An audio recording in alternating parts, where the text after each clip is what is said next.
Click and laugh. Click and laugh. Click and laugh. I already clicked live. I'm clicking it laugh. live with a squeaky flow. Click and TikTok, time to laugh. rock.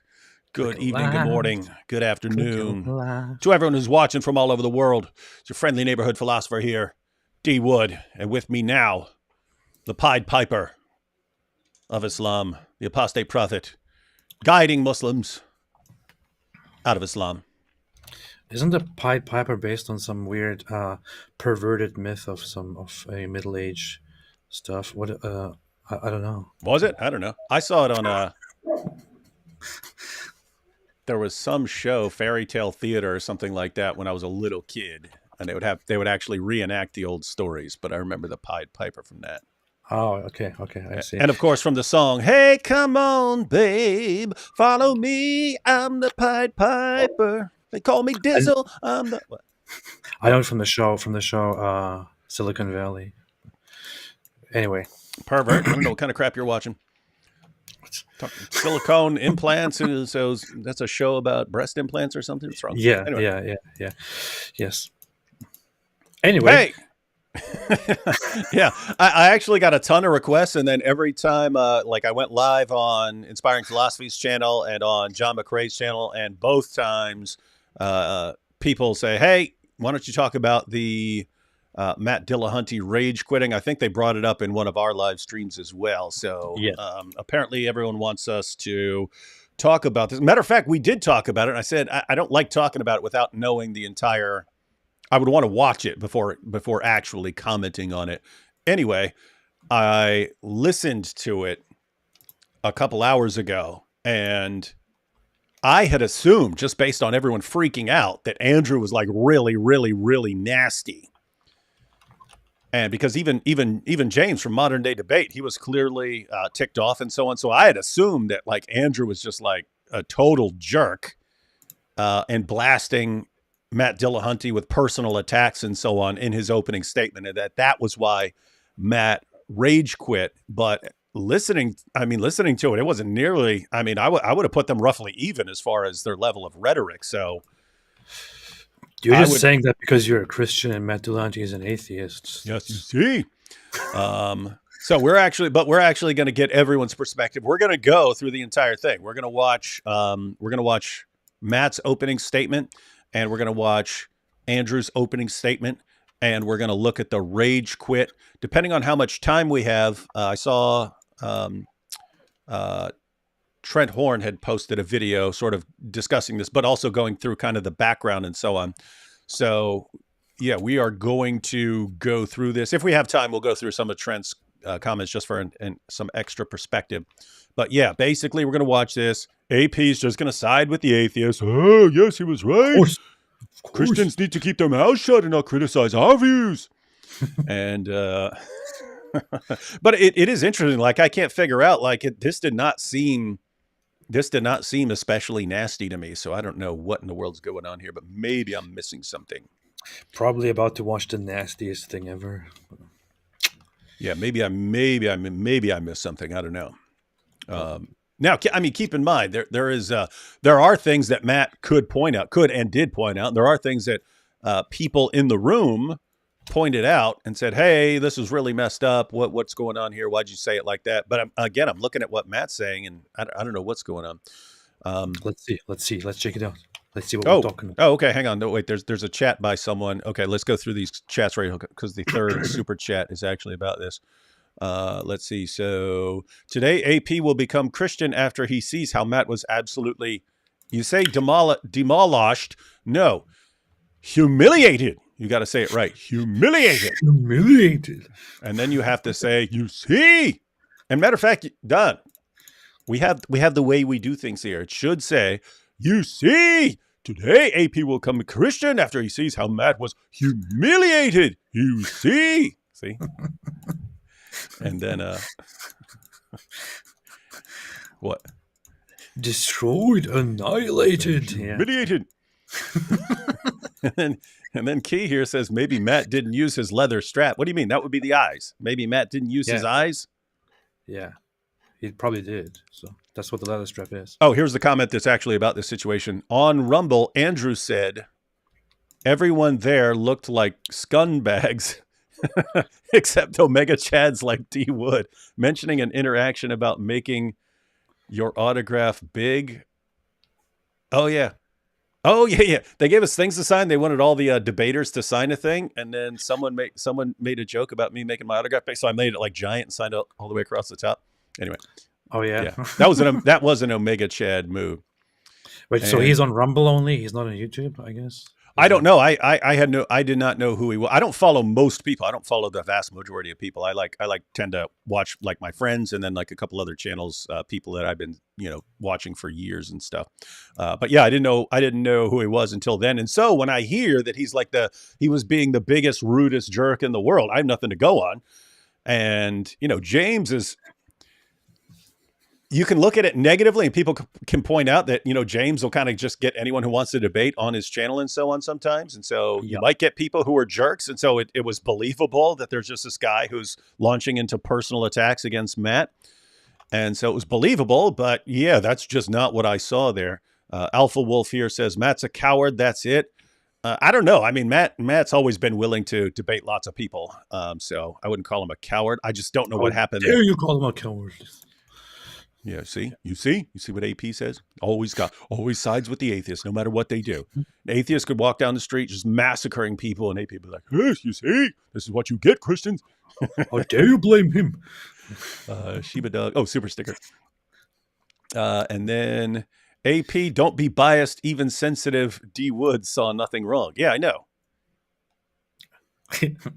Like I'm Captain Feelings, and I didn't. No, again, I'm not saying I didn't see anything wrong. It just seemed pretty comparable to Matt's level of rhetoric. So, Yeah, I think if you're saying no, you went too far, and you went. It's about how far you go.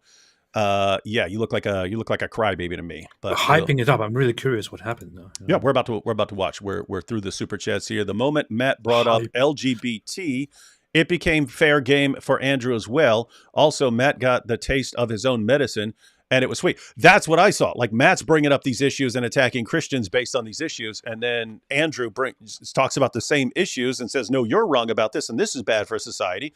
And then notice at that point, you're saying this is bad, and you're saying this is bad, and that's the point of a debate.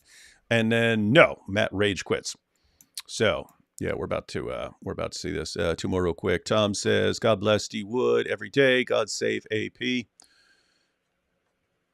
I agree. Inshallah.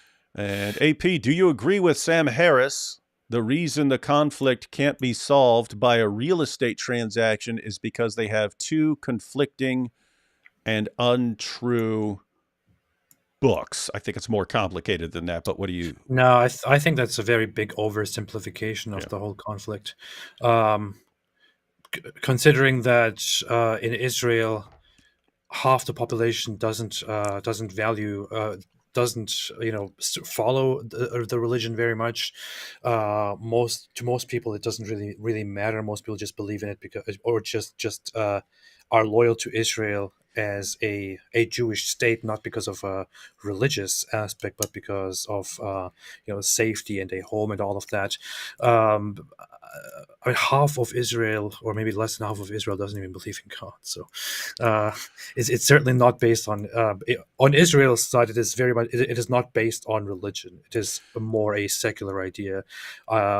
Whereas on the other side, you could say there is a religion. So the Palestinian side, they are very much motivated by religion and by this religious idea of staying there and fighting the Jews and all of that. But I think bringing it down to religion solely is oversimplification. Yeah, and you could point out that there have been large numbers of Muslims who are willing to get along with Israel, and that was one of the things that led to the recent attack. Was there were Muslim nations who were going to agree that they were going to basically get along with Israel from now on, and so yeah, it's not as simple as one book versus another book. It's lots of other things as well. Lots of manipulation. Truer words have never been spoken. And let's see here. Two more real quick, and then we're going to start the video. Jeff says, Matt's take on slavery in the Bible is woefully wrong. Yeah, Matt's take on lots of things is woefully wrong. How dare you say that? And it's interesting to me because then as soon as Andrew starts addressing Matt's views, then Matt complains about misrepresenting him. You're misrepresenting. It's like, dude, almost everything you said is some sort of misrepresentation. Parody of Abbott and Costello's He's 40, She's 10, featuring Muhammad and Aisha. I'm not familiar with that one. Someone remind me of this in the comments section when you're watching this later to look that up, because I will forget right now because we're about to go live for we're going to be live for a little while going through this. But yeah, check that out. It wouldn't. I mean, we could do that. We could pull off a Abbott and Costello parody if it works. And pair character lifting some weights. Thanks, Jean Michelle. Next episode of Muhammad's Boom Boom Room when. It's right here on my SD card. I just have to splice them together. Stop complaining. No, actually, the only thing that's delaying is like the intro clips and the intro music. I have a new laptop. My other one, like the screen died, and so I have to figure out how to find the intro clip and stuff like that. I think I can plug in another, like a television as a monitor because the screen died. I think I can plug in a television as a monitor and then use that to find the files I need. So. I mean, in theory, I could just take one of the previous episodes and chop it off the beginning, but I'd kind of need those clips, so I have to find them. And when you guys collab with Drip Master Rabbi, oh yeah, we're supposed to be on this way. Well, yeah.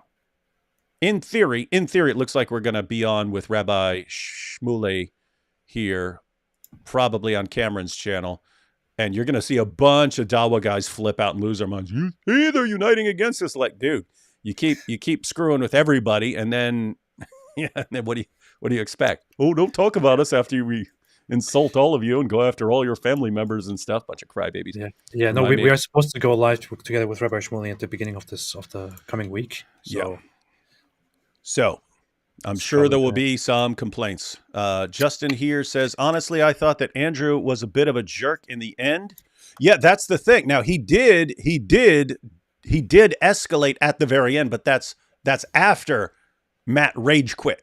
And so the point is, yeah, he did escalate at the very end in response to Matt calling him a name, but that was after Matt had rage quit. So as far as Matt rage quitting and whether he was right to just say, "Hey, this is too much.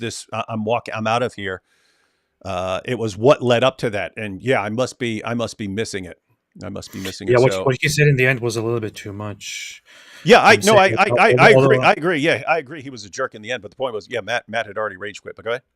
I don't actually know what he said in the end because I still haven't seen the whole clip. So you're about to. Yeah.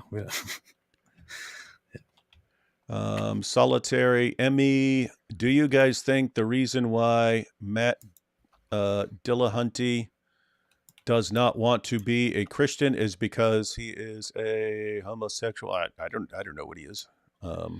I doubt that. I think that's what came along before anything. Yeah, and I'm not going to say he doesn't want to be a Christian because of this. I mean, there's a million reasons people might not be a Christian, and at the end of the day, lots of people think it's just silly. So, yeah. And finally, sound clip: tanks. They should have tanks. That wouldn't be a bad. What do you think is the solution here? Give them tanks. How are they gonna? What are we gonna do about Hamas? The Palestinians need tanks. This is actually, if you guys didn't watch it yesterday, but this is Hijab's position. Very, very strange. And so Rabbi Shmuley will have a D Wood or AP discount next. A discount at the shop. Yeah, that would actually be funny. No, I'm assuming we're gonna get along pretty well. It is kind of funny though. It's going to be a Christian, an atheist, and a Jewish rabbi. This sounds like the beginning of a joke. Yeah. Yeah. All right. Well, let's get into this. Let's get into this video here. It's going to start with, I forget who it starts. I think it starts with Matt. Yeah, it starts with Matt. All right, here we go. And probably going to interrupt this less than we normally do, just because we want to get through both their opening statements. So, yeah, let's go ahead and see what's up. Thanks so much, James. And thanks, Andrew, for being here and all of you for showing up. Humanism has as its focus the betterment of humanity in this life. I can't slide this over anymore. Christianity has as its focus adherence to a God and the disposition of souls in an afterlife. Oh, wait. So as far as misrepresentation, let me back this up just that little beginning, and then we'll let Matt talk for a little while. But notice he starts off with secular humanists. It's going to switch camera angle, so it's not a big concern. I mean, oh, yeah, you're pointing out I could switch sides? Can't you somehow like switch to where we are on the screen or something? I can make us smaller. Smaller. Let's see. Make us smaller. I'm worried about accidentally clicking one of these buttons. I'm just going to leave it. He's going to change camera angles in a second. We kind of see him out here. But yeah. So notice at the very beginning, secular humanists are concerned with the good of humans in this world, and Christianity just focused on the afterlife, and it's total. It's like 2,000 years of refutation that is just complete. I mean, it's just ridiculous to say that, right? I mean, Jesus comes along. He doesn't just say, hey, here's the afterlife. He feeds people and performs miracles and keeps helping people. And then Christians start. And what do? They build hospitals. They do all this stuff and charities. And it's like, where are you getting the idea? Oh, no. They're just focused on the afterlife. It's ridiculous. And I'm only pointing this out because later on he's going to complain that he's being misrepresented. All right, but listen, I just wanted to point that out at the beginning because listen to him, and then he's going to whine later about being misrepresented. Thanks so much, James, and thanks, Andrew, for being here, and all of you for showing up. Humanism has as its focus the betterment of humanity in this life, while Christianity has as its focus adherence to a God and the disposition of souls in an afterlife. Our best efforts in this life are, according to the Bible, like filthy rag. Our best attempts at righteousness and justice are portrayed as vile and disgusting when compared to a bumbling God constantly failing to get his creation to love and respect. Catch that? Bumbling God failing. I just wanted to point that out. Notice, I'm fine with that sort of thing in debate. But if you're going to start off your debates like that, you kind of just, you can't complain later and say, oh, he's not being super nice to me. Anyway. Respect him. Like this is like AP. I have a conversation with AP and he's just heaping insults and nonstop. I say one little word about atheism and he like, oh, I'm never going to live stream with you again. I can do that though. I can do it. Yeah. While also prescribing the death penalty for nearly everything: adultery, blasphemy, breaking the Sabbath, disobedient children, witchcraft, worshiping another god, not being a virgin on your wedding night. And by the way, notice, again, I don't want to keep interrupting. The point is, later on, he's going to complain about misrepresentation. He just said Christians are focused on giving everyone the death penalty for anything you might do. Is that an accurate representation? No. Nah. Is better for society? Well, I'd say the one that has human society as its focus and isn't so intent on killing humans for not buying into a specific doctrine.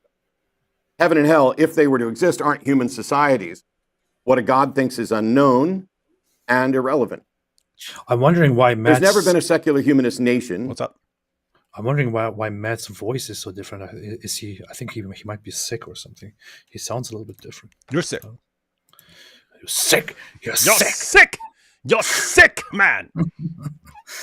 Yeah. Either in a governmental form, which I'm not advocating for, or in a primary philosophical view of the majority of the population, which means we have to look at the ideals between these two positions. Secular humanism has been around for 90 years. In 1933, the first Secular Humanist Manifesto was published. It identified humanism as a religion with 15 points. It was updated 40 years later in 1973 with a lot more information. And then it was incredibly shortened in 2003. In addition to the manifestos, there are organizations like the Council for Secular Humanism, American Humanists, etc. In the first version of the manifesto, it's presented as a religious view where it acknowledges there's no supernatural guarantee of human value. We advocate a heightened sense of personal life and a cooperative effort to promote social well-being. The goal of humanism is a free and universal society in which people voluntarily and intelligently cooperate for the common good. In the manifesto version 2, 40 years later, this includes a lot more information. Short versions, they begin by saying those who sign this disclaim that they are setting forth a binding credo. This statement reaches for a vision in time that needs direction. We affirm a set of common principles that can serve as a basis for united action. This isn't a to-do list or a thou shalt or thou shalt not list. He brings this up, I think, a couple of times, that we don't have thou shalt nots and so on. And yet it kind of, I don't know. It sounds like they have a bunch of thou shalt nots. They're just not phrasing it that way as far as rules about what's allowed and what's not allowed. But anyway. Fair enough. Fair enough. We're fine with religion's inspiration, but we're opposed to dogma and authoritarian views that place anything above human needs. Religions don't pass the test of scientific evidence. The promises of immortal salvation or eternal damnation are illusory and harmful. Ethics and moral values stem from human experience, and situational ethics stem from the human need and human interest. Reason and intelligence are the most effective instruments we possess. We are not advocating for the use of scientific intelligence independent of or in opposition to emotion, for we believe in the cultivation of feeling and love. Feeling. This sounds kind of effeminate. Yeah. So not just science, not just intellect, but the cultivation of emotions and love. All right, so we're getting this down so far. Let me just I don't want to get too far behind on super chat, so we'll just go through a couple at a time here. Alpha Wolf says, "Isn't Andrew's problem Matt is insecure about his sexuality?" I don't know. Andrew, again, after Matt rage quits, Andrew makes a mean comment towards Matt. But as far as what led up to that, yeah, I mean, it really sounds like, well, you guys are about to see. Andrew brings up the same topic that Matt brought up, talks about it, and Matt rage quits. Slapstick says, "AP, your hair is looking plentiful tonight." Oh, I don't know what happened. We're using a volumizing shampoo. I do, but I often do, so there should be a big difference. I don't know. Chuppy here says, "AP, the doc is called Sheep Among Wolves, Volume 1. Do you know what's that talking about?" What is this about? Sheep Among Wolves, Volume 1. What is that about? I don't know. Don't know. While war in the Middle East may seem inevitable, something surprising is taking place in Iran. Many Iranians are bowing their knee to the Jewish Messiah with a newfound love for the Jewish people. Interesting. Wait, that's Sheep Among Wolves? Yeah. Huh. Interesting. A gripping documentary about the persecuted church in the Islamic world. Interesting. 5 Silver Peso says, "Here you go, guys. Get a nice tie and shirt for capturing Christianity. I promise you we will not. But I also have to point out, we don't take pesos. We only take shekels." Yeah. And where did Muhammad Hijab get his laser hair removal? That shirtless pic is silky smooth. Serious question. I'm asking for a friend. Yeah. He's running his mouth about how manly he is, and he has less body hair than I do. What is that? What's going on there? I heard he gets his hair, plucked every week. He goes to a special place where he gets that done. Like, he spends the whole day just getting that done with his big body. That's what I heard, but I can't confirm.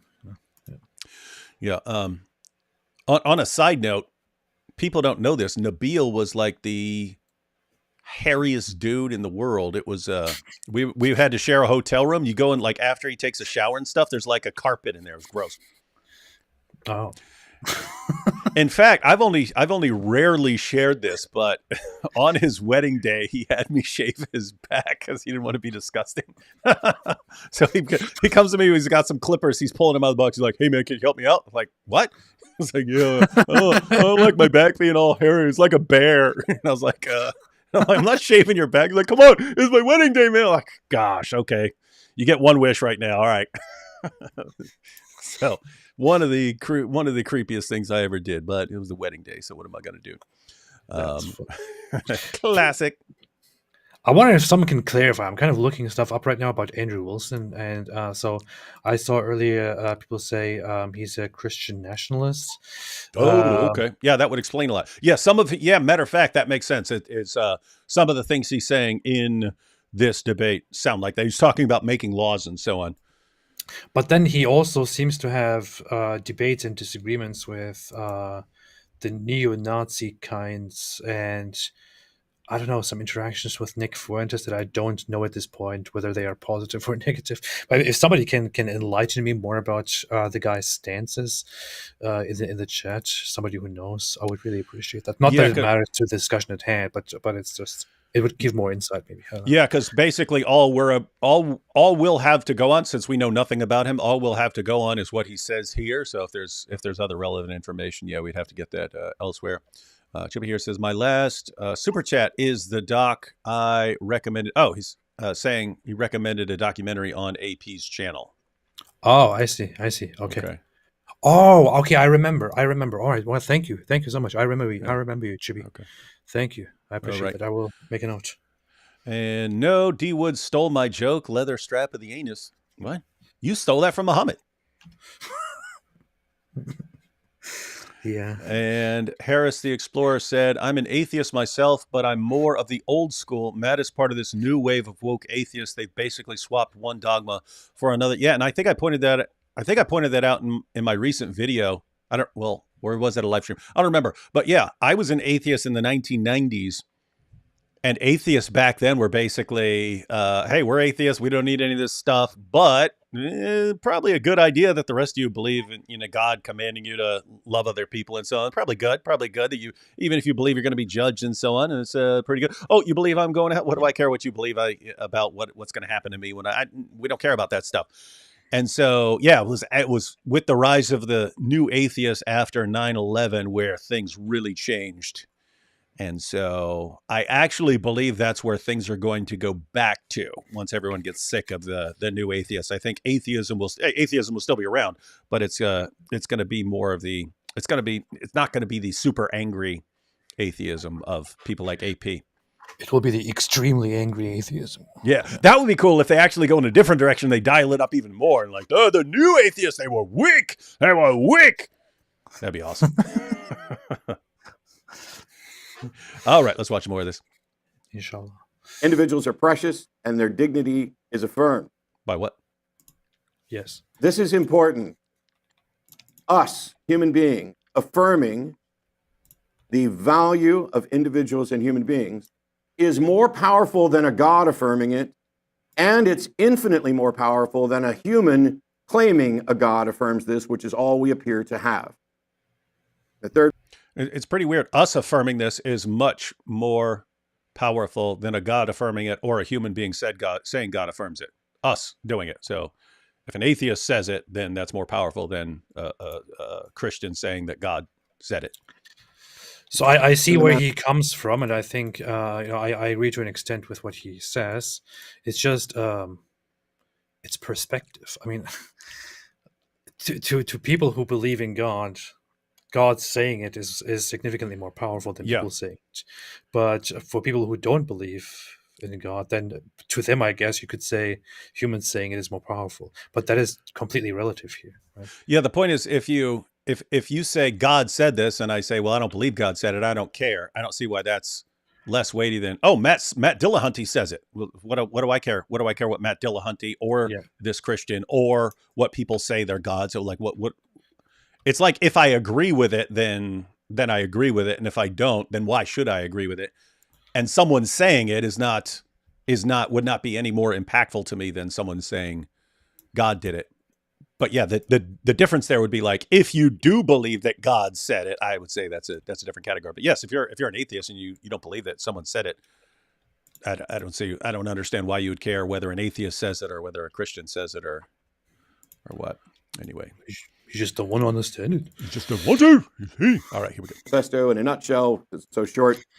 Whether God exists or not, we have problems to solve. That's true. We have to do this without appeals to the supernatural entities or intervention. We must utilize the best methods at our disposal. Reason and science seem to be the primary ones to assess reality and reach conclusions. Justice, fairness, equality, and autonomy are the primary goals. This life, not a hypothetical afterlife, is what we're trying to improve. So what happens when religions control societies and governments, either legitimate or illegitimate? Well, conflicts with other societies and other governments may not have any reasoned diplomatic solution. You need only look to Gaza. But that's Islam and Judaism.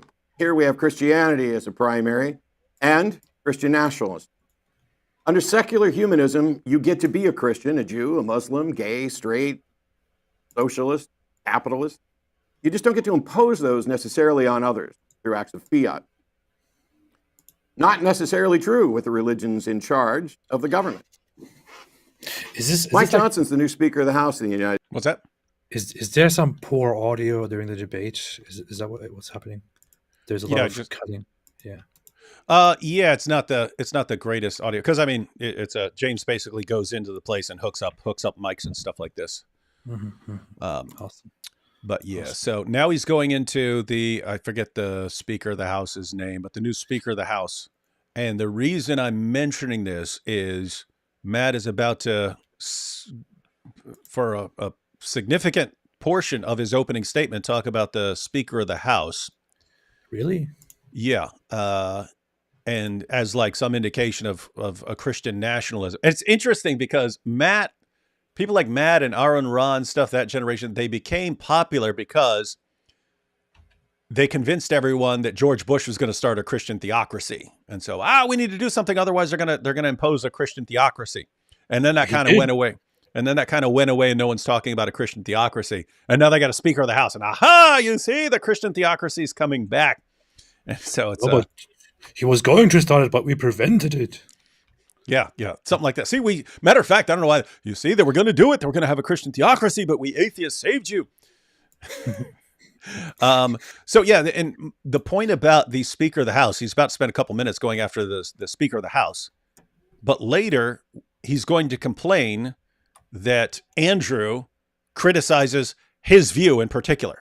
And it's like, wait a minute, you spend, a couple minutes of your opening statement talking about the Speaker of the House, and Andrew criticizes your view, and then you complain about Andrew criticizing your view. It's really, really weird. It's almost, gosh, the only people I think of who are like this inconsistent are like the Dawa guys, where keep in mind, the Dawa guys are significantly worse and less consistent than Matt is, but it's kind of reminds me of that because these guys would be like, we're going to kill you and we're going to subjugate you and we're going to slave your wives and blah, blah, blah. But when you talk about our religion, speak respectfully of our book and our prophet and us. And it's like, wait, what? What? You guys are actually saying you're going to like subjugate us all? And like, we're all, me and AP, we're all dead. Matt would be dead under Sharia. Almost everyone we interact with is under a death sentence. And we're supposed to speak respectfully of your book and your prophet and you in return. Of course. Yeah. Let's see. I'm not really paying attention to what is being said. I just, what matters to me is who says it. If Matt Dillahunty says it because he's on my side, he's right. If the other one says something because he's not on my side, he's wrong. Yeah, that's how it works. Yeah, that's how it works. Matter of fact, you should go here and say, Matt destroyed him. The atheists always destroy the Christians. Humiliated. Kaifas here says, I strapped the 3-hour Andrew post-stream. He smokes like a chimney. Andrew smokes like a chimney and swears like a sailor, intended to be civil until insulted. Only did bad after he left. Interesting. Let's see. Hey, 2.7% Juice Wood. You have exposed your ape friend. We all know who Momo said those are. You see, take my super shekels anyway. That's funny calling them super shekels. Super shekels. Super shekels. We take all the super shekels. That's better. I'm glad. It's funny. Like lots of our great ideas come from people in the chat, and then we keep using it, and then later on people think we're just funny when we're just stealing everything. Yeah. Everything is stolen. Like literally everything, every single thing. Dehydrated Pie says, what does a Christian devotee and an atheist and a Jewish rabbi have in common? They all had to debate hijab's leather strap of the anus. Yeah. Yep. That's how it is. Fidel, I think leaving the debate was the worst thing Matt could have done for his reputation. No platform will pay for his services if he's just going to leave. And yeah, so there are issues like that where you can say, hey, given what's said, then I can see Matt leaving, but yeah, how do you then set up future debates with someone you don't know if he's going to just walk off stage the moment anyone hurts his feelings? To be honest, I don't think Matt Dillahunty cares too much about being invited. He just he likes to debate, but I mean he quit Atheist Experience recently over disagreements. And he was like, I don't care, I'm out. And so I don't think he personally really cares that much about being invited or disinvited. That is what you just brought up as far as him quitting the atheist experience. I don't know anything about that, but it is running through the claims about secular humanism being great and wonderful and so on.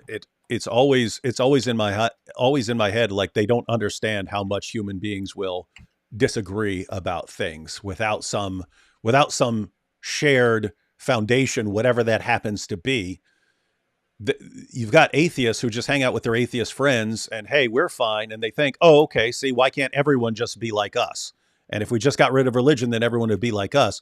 And it's total nonsense. And I'm always thinking, like, how seriously can you take your claims that if we just sweep away everything, we're all just going to be secular humanists? Because he says it. He says in his opening statements, we'll all agree willingly on this system and so on. I'm thinking, what planet do you live on? But what you just pointed out about him quitting the atheist experience and even rage quitting this debate, it's like, do you seriously not think that people are going to disagree with you and you're not going to be able to even work with them? If you can't get along even with your fellow atheists on certain things, we just have to split up. Guess what? That's what happens, right? That's what happens. Everyone gets divided up. Everyone's going to be in their own little clique. And then those little cliques are going to split into cliques. And anyway, I'm actually interested in how an atheist, a secular humanist, would solve the issue of what I really think about human nature and how easy it is for us to split up and start attacking each other. Really, I mean, I tend to think along, and I think you do too, AP. I think we tend to think along Nietzsche's lines, where, hey, if you're getting rid of this, you kind of need something big to replace it and to be the new foundation. You need something big, and it's just, hey, we're all just going to agree, and we're going to agree on these secular values. And it's like, I don't think you will. You see, the thing with me is I kind of agree with that, but I also, in theory, I kind of agree with that, but in practice, I'm also like, I'm not gonna stick to a group or a way of thinking. So it doesn't bother me. Fazia said, you keep Nabil alive. He's so missed. Really? You keep him alive? Nabil's all right. He's cool. He's pretty cool. Sand says, don't know Andrew, but can't be that bad if AP won't defend him.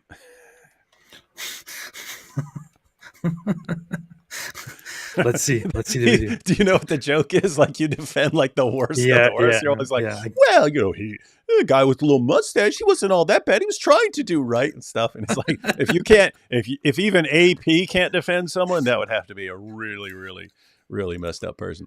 All right, let's go back to Matt here. States he's homophobic as all get out. He's argued to criminalize homosexuality. So again, he's talking about the Speaker of the House here. Homosexualities, by the way, are U.S. citizens with specific rights that he wants to take away. Moreover, he advocates for gay conversion therapy, which is unscientific and torturous, because he thinks he can help them pray the gay away, and the gay can be eliminated. He's not anti.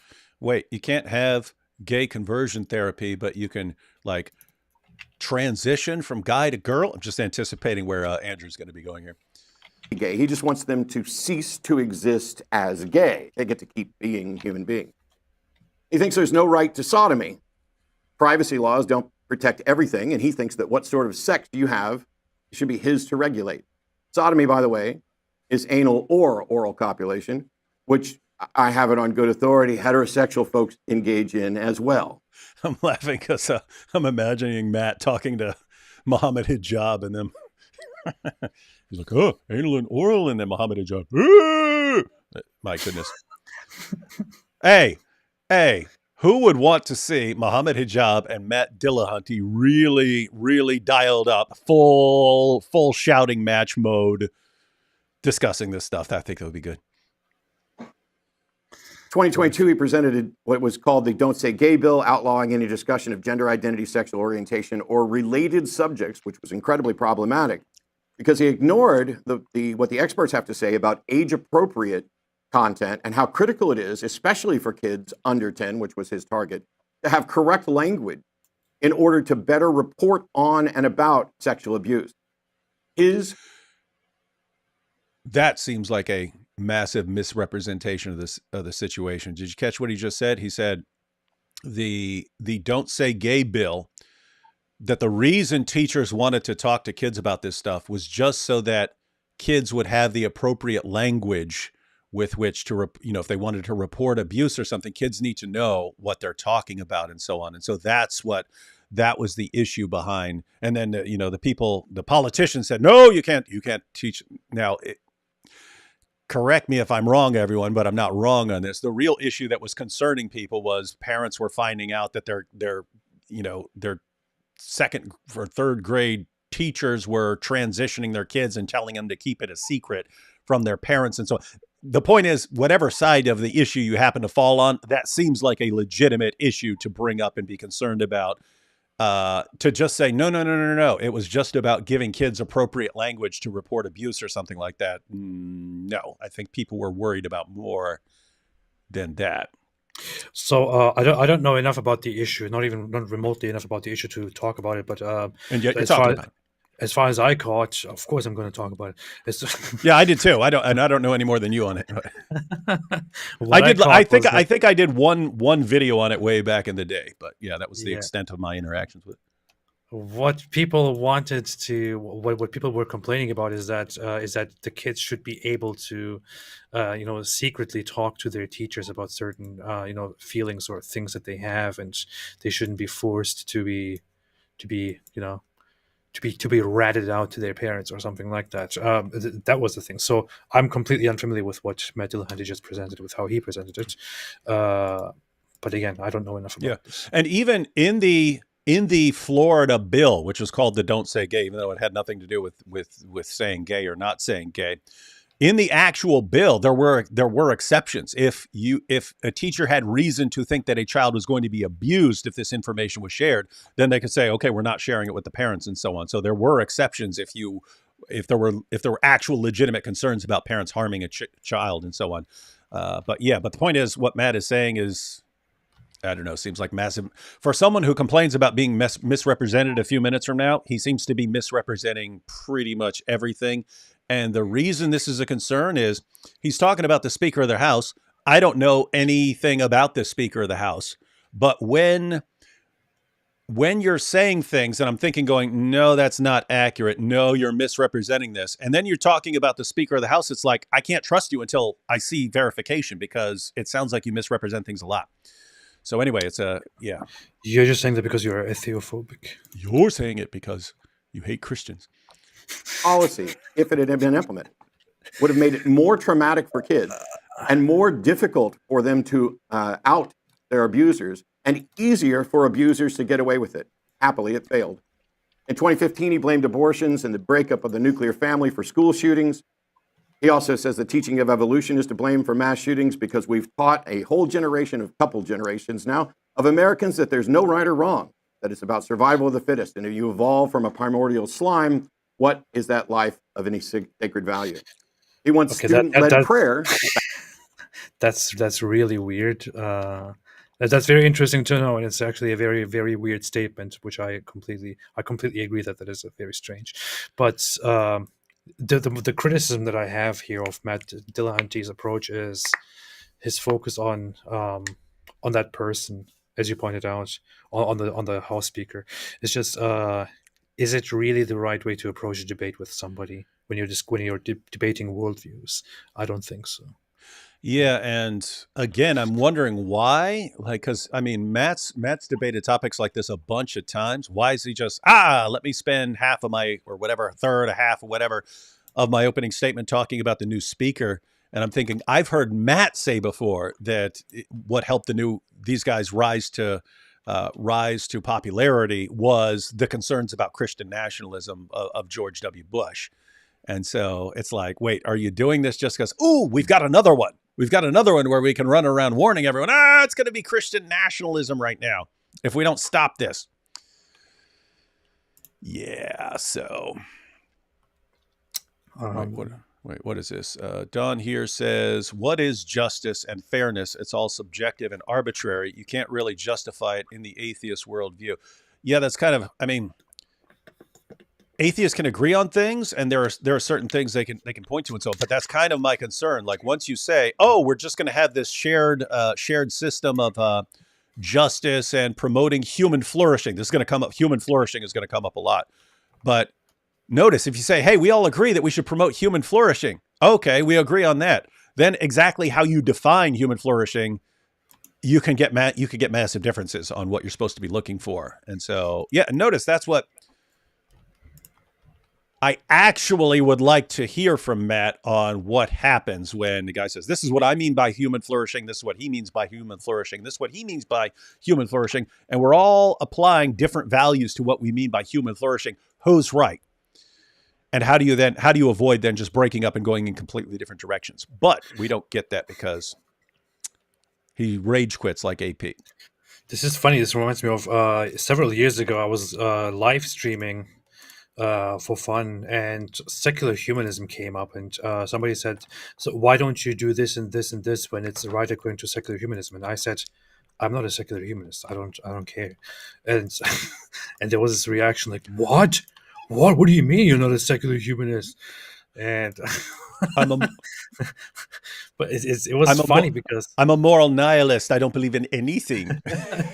Right? It was we are nihilists. We don't believe in anything. Yeah, nihilist. Nihilist. It's weird that people expected me to be a secular humanist because I'm an atheist. That is, but guys, keep in mind secular human. You've got atheism, and then you've got secular humanism as a particular view that lots of atheists adopt, but that does not flow just, if you're an atheist, then you're this. That's like, they have manifestos and stuff like that you can agree. Now, keep in mind, AP would probably agree with lots of things from secular humanism and so on. That doesn't mean that this is what he would class. I would agree with lots of things from secular humanism and so on. I would agree with lots of things from Christianity or, even Judaism. That's what I mean. Yeah, I can agree. There are things that Muslims say that I agree with. There are things that everyone says that I would agree with. AP. Let's see. Dehydrated says, Falafel-stinians. Wait, what's wrong with you, man? Won't be happy. You guys only take shekels, but if you say so, take some Zionist shekels then. But you got to go. You got to do a Lily Dawa invitation, please. Oh, these are genuine, authentic shekels here, so that's good. That'd be super cool. Thank you, Dehydrated Pie. And we're proud of that. And then, wow, everyone's calling Muhammad hijab names. That's messed up. And you'd say, hey, that's... Notice the parallel. It's like Muhammad hijab insults everyone, and then everyone, hey, why is everyone insulting Muhammad hijab? But it's similar with Matt. Now, again, Matt is not in the same category with Muhammad hijab, but the inconsistency, that is in a similar direction. How dare you so, Mohanjab, New Islam Lube on sale now. If you guys don't know what this is talking about, Rabbi Shmuley, who's written books, kosher, sex, and stuff like that, and then hijab brings up all this stuff. Again, if you haven't seen it, go to AP's channel, watch the discussion from yesterday. But after Muhammad hijab brings up all this stuff in the live stream, and Rabbi Shmuley, they made it like a discount code where if you use a Muhammad hijab discount code when you're buying various products and stuff. So Islam Lube on sale.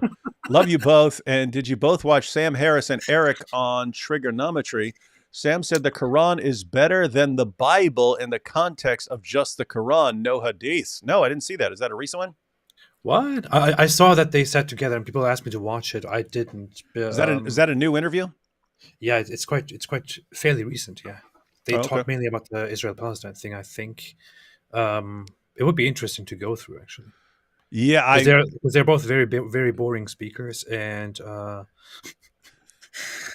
no, I'm wondering what very interesting things. So. I'm wondering what possible basis he could, unless he goes like Matt just did. Oh, Christians teach you kill everybody, unless he goes in that direction, like not even basic distinctions between like old covenant theocracy and new covenant and so on. Unless he's not doing that, I would be interested in seeing what you do and saying, oh, the Quran is actually superior from my atheist perspective.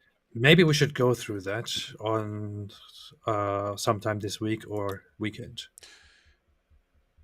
Yeah, so that could be tomorrow, or that could be Thursday or Friday. We'll see what else comes up. We know we're going to have the hopefully have the discussion with Rabbi Shmuley here. So I mean, Sam Harris said famously, Islam is the motherload of bad ideas. But but with that he factors in the hadiths. So he's saying without the hadiths. So he says Islam is solely the worst religion there is, significantly far worse than any other religion. But yeah, I guess if he says without the hadiths, just the Quran is actually better, I would have to hear his reasonings, because even that sounds bad. Yeah. That sounds wrong. Cheryl here says, Mike Johnson, okay, now I know his name. Mike Johnson, new Speaker of the House, is a Christian and a constitutional attorney. Don't think he's about to become a Christian nationalist. Yeah, there are occasionally people who support Christian nationalism. It is, I mean, I encounter them occasionally online. I can't recall meeting an actual Christian nationalist. That's how kind of rare it is for saying, officially Christian nation where Christianity is imposed in this nation and so on. The issue is anytime anyone is saying, any politician is saying anything that's actually influenced by his Christian worldview, they say that's Christian nationalism. That's not Christian nationalism. Yeah. That's true. Yeah, Christian nationalism is a bit bigger project. That's very true. Yeah. Joshua here says, if Matt treated people how he wanted to be treated, yeah, if he actually followed the golden rule, oh no, I can't because that's Jesus. He wanted to be treated and not mock every theist he has ever debated, then yes, Andrew was wrong overall. And that's really my position. If you're a really nice guy and you don't engage in any sort of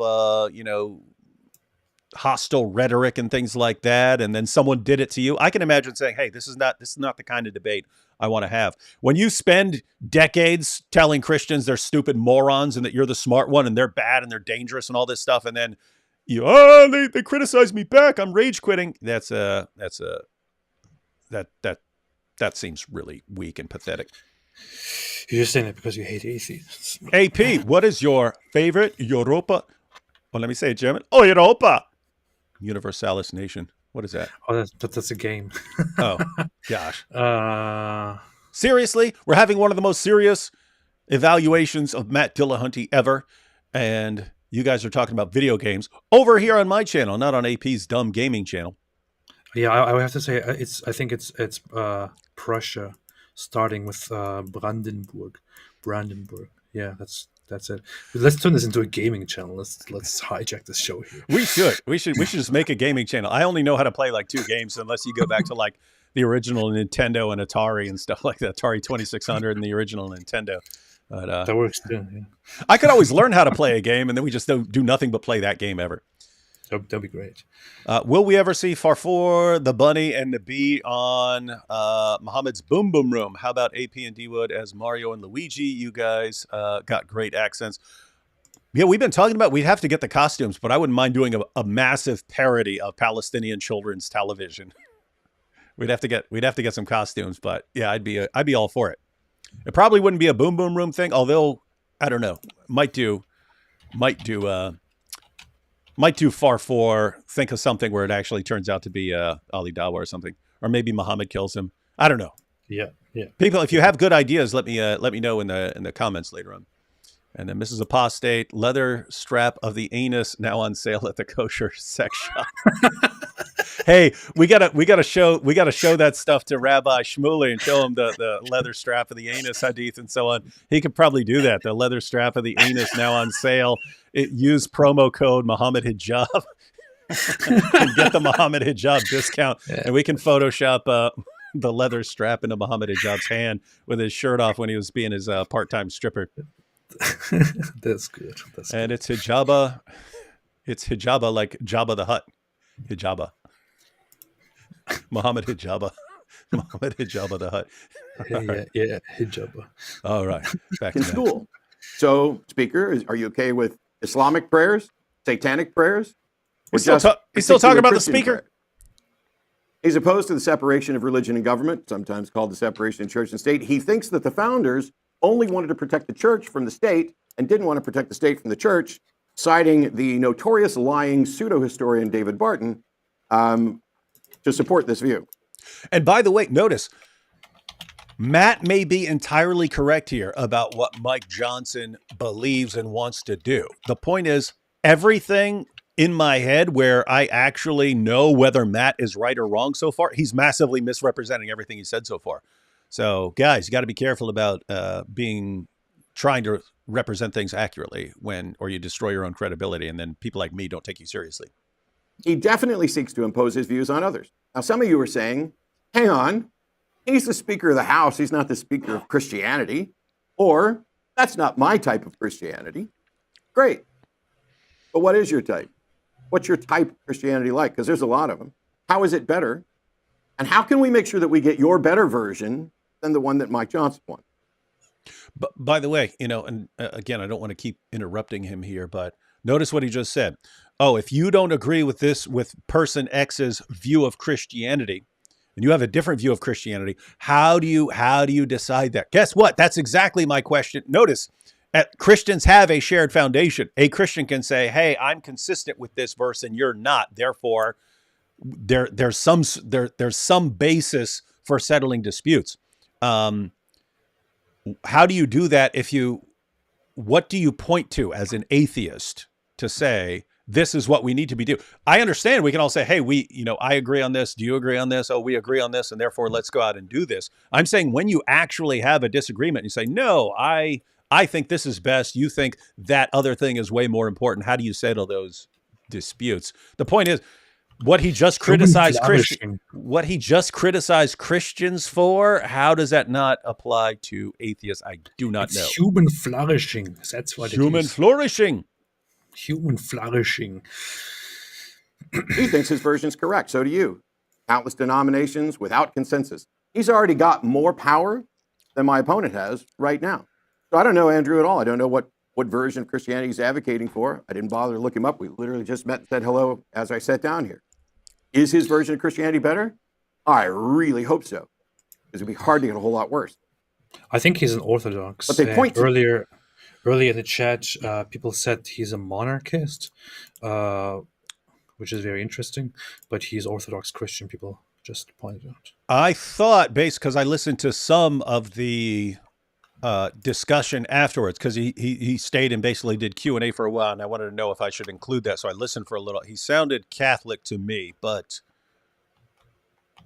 yeah, could be Orthodox. I don't remember exactly what he was saying, because he was criticizing Protestants and saying, that might be a problem for Protestants, but we have the church and the church is the authority and so on. So I assumed he was. Yeah, chat is saying Orthodox, Eastern Okay. Orthodox. Yep. All right. same book. They point to the same Savior, the same history. Liberal and moderate Christians provide legitimacy and cover to hide the fundamentalists and to allow them to engage in Christian nationalism. Secular humanism allows you to be a Christian right up until you try to oppose it on others, and then you get to keep being a Christian. You just don't get to practice it in the way where you're imposing it on others. You can pray, you can go to church, you can tithe. Why can't I impose it? Yeah, so we will impose our secular humanism on you and say you can't impose you. Okay. You can worship, gather, share, discuss, convert. Who are you to say I can't impose it? Stop judging me. I don't see why everyone has to be judging me just because I want to impose Christianity on everyone. Vote based on your values. You can vote against your own best interest. I see people doing all the time. You can teach your kids your values under secular humanism. The foundational principles of secular humanism solve conflicts with data, debate, and discussion instead of coercion, conversion, or conquest. There is no secular humanist sect and no denomination of secular humanists that's ever required someone to believe something that is not empirically verifiable, that's ever ordered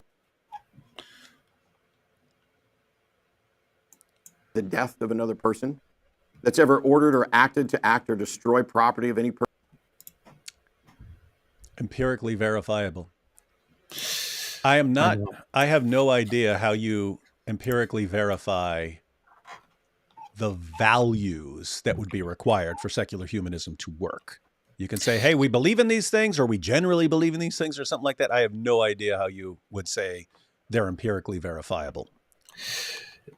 You would have to ground them in something which That's what I he would have to, outline here. Not sure if he does it, during the remaining time of his opening speech.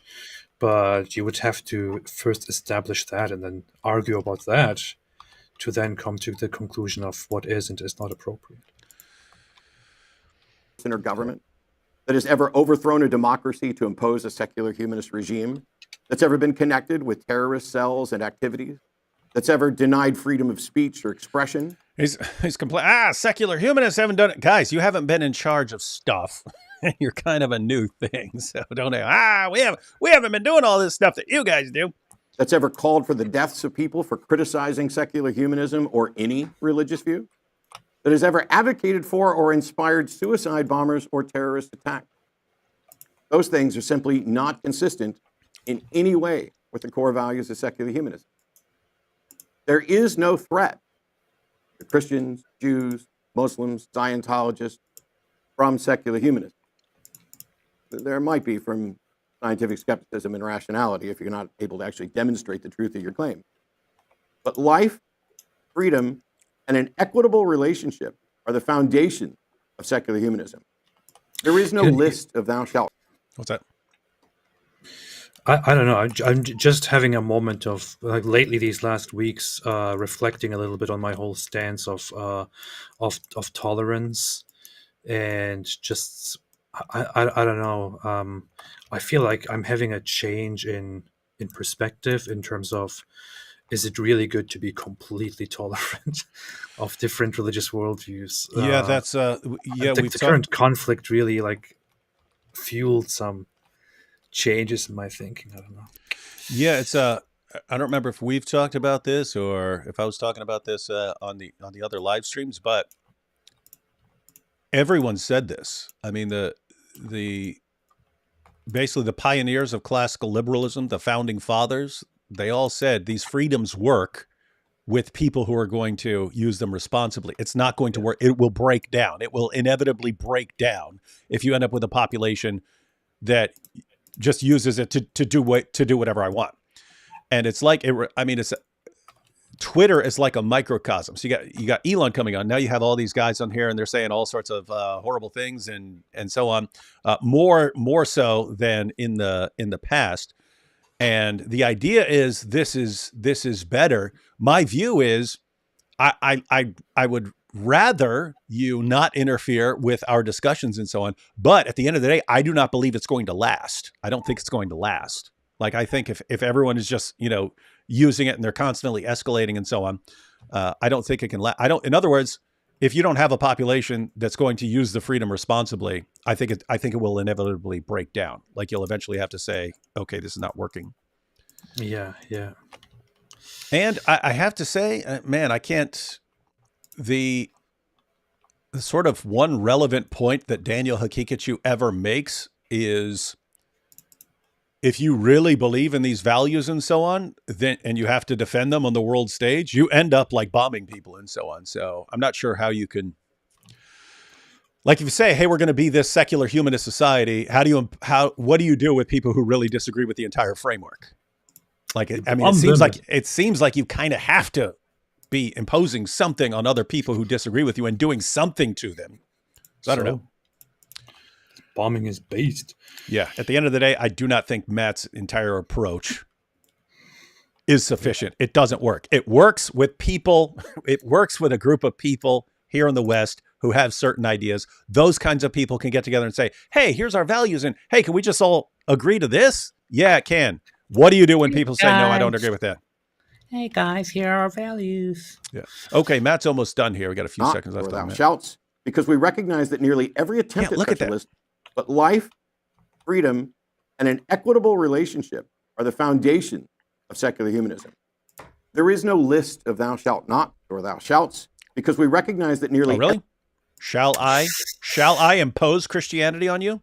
Every attempt at such a list fails at some point as we learn more about our world and about getting better at understanding the world better, about doing better, and being better in this life. That is very basic, but that is actually a fair objection here, right? So, but what about imposing? Thou shalt not impose.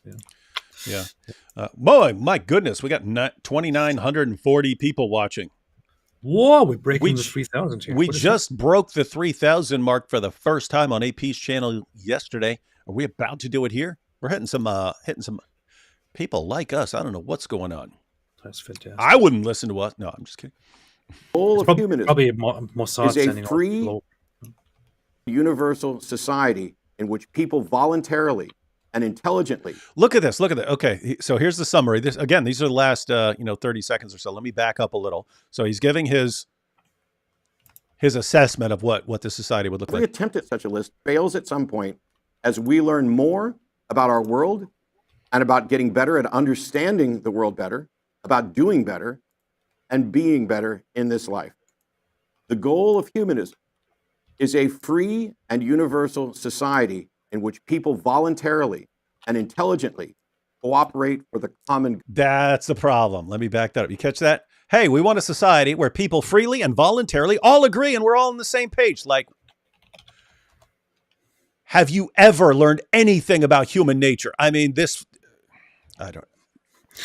sounds so beyond ridiculous to me. Like, hey, we want a society where we all freely agree on the same values. We all live it and it's going to be great. And it's like, have you ever met another human being? Have you ever met a bad human being? Like, I get if he's just been hanging out with people, with some like-minded people. Guys, I've been kind of all over. A little trailer park here, so got some hillbilly stuff. Got prison, mental hospitals, the Bronx. I've been all over. Been interacting with jihadis for a really, really long time. Guess what?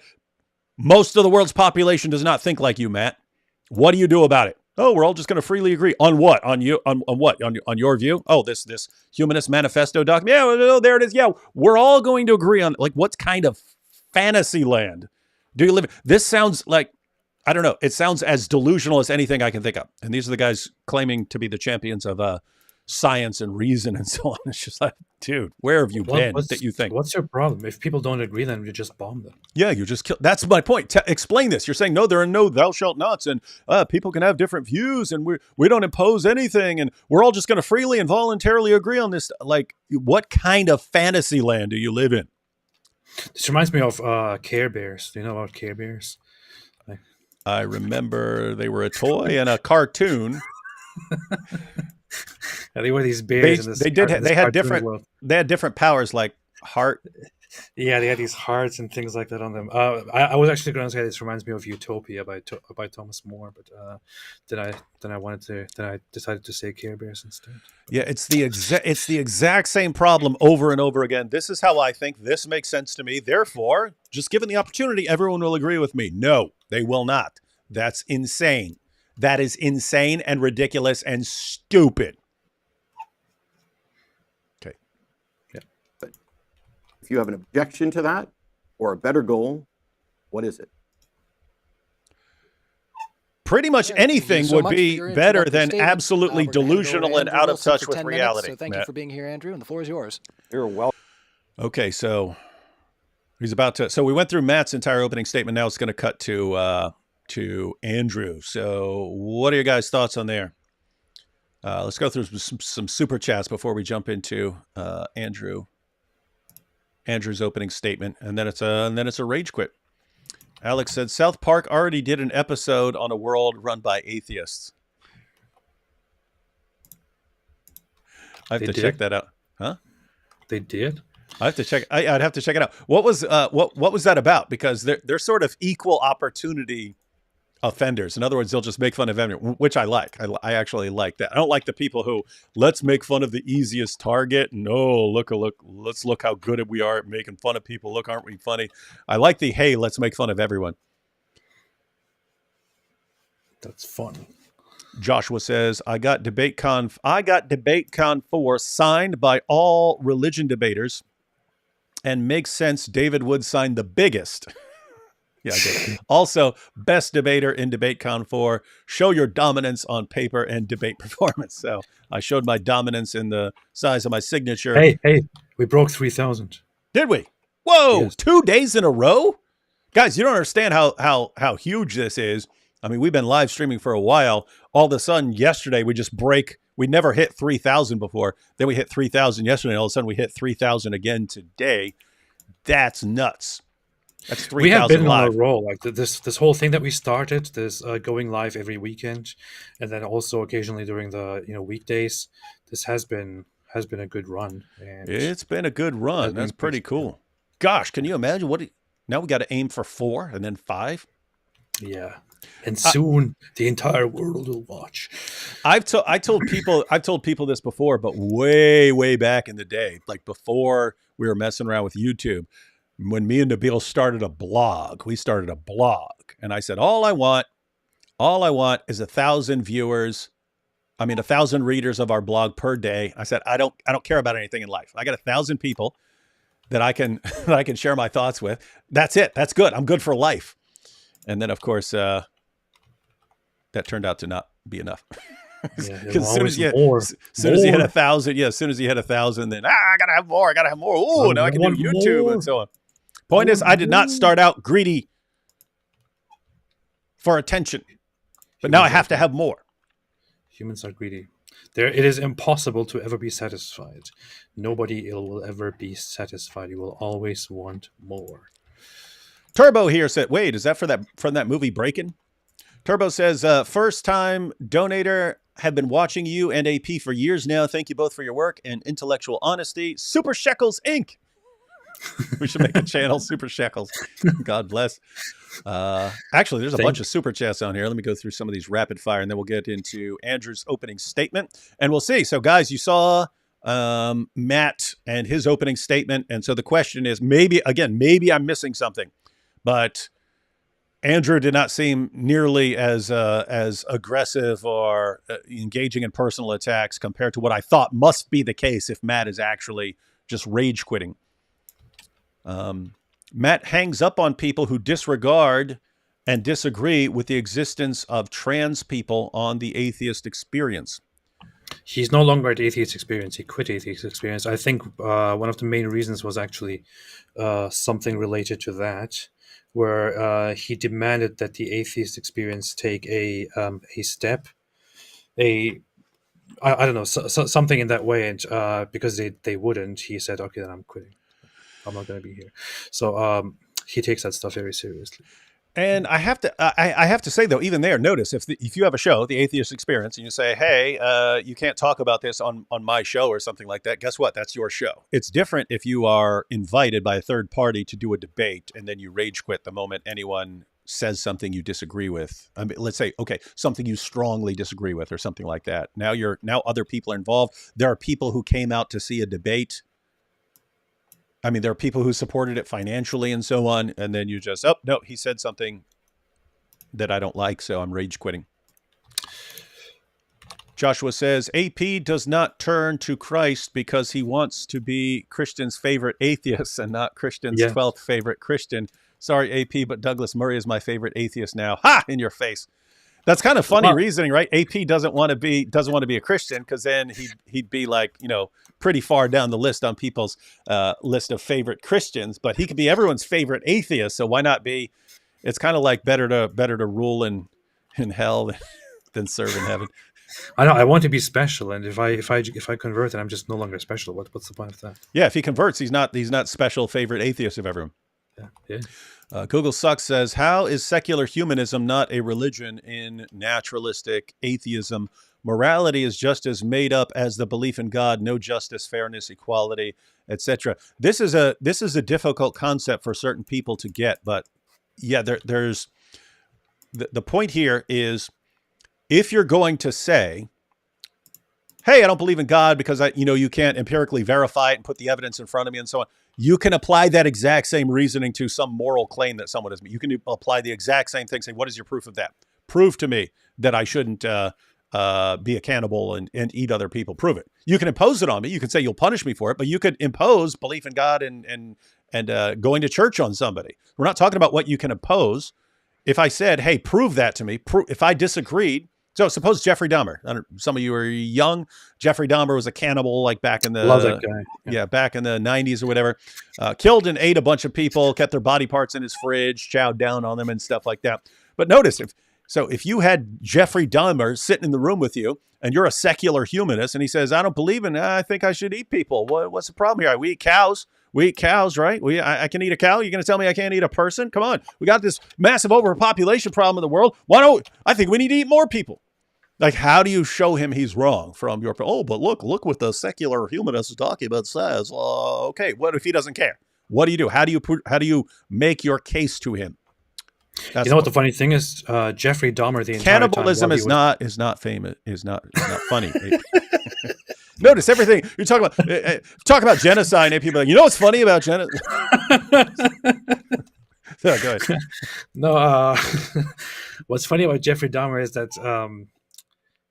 the entire time, so he admitted at one point, he started at some point saying he doesn't believe in God, he doesn't care, but the entire time while he was committing his crimes, while he was killing people and cutting them up and eating them and all of that, he constantly felt horrible about it, and he always thought he was doing something terrible and he deserves the worst punishment that's coming for him.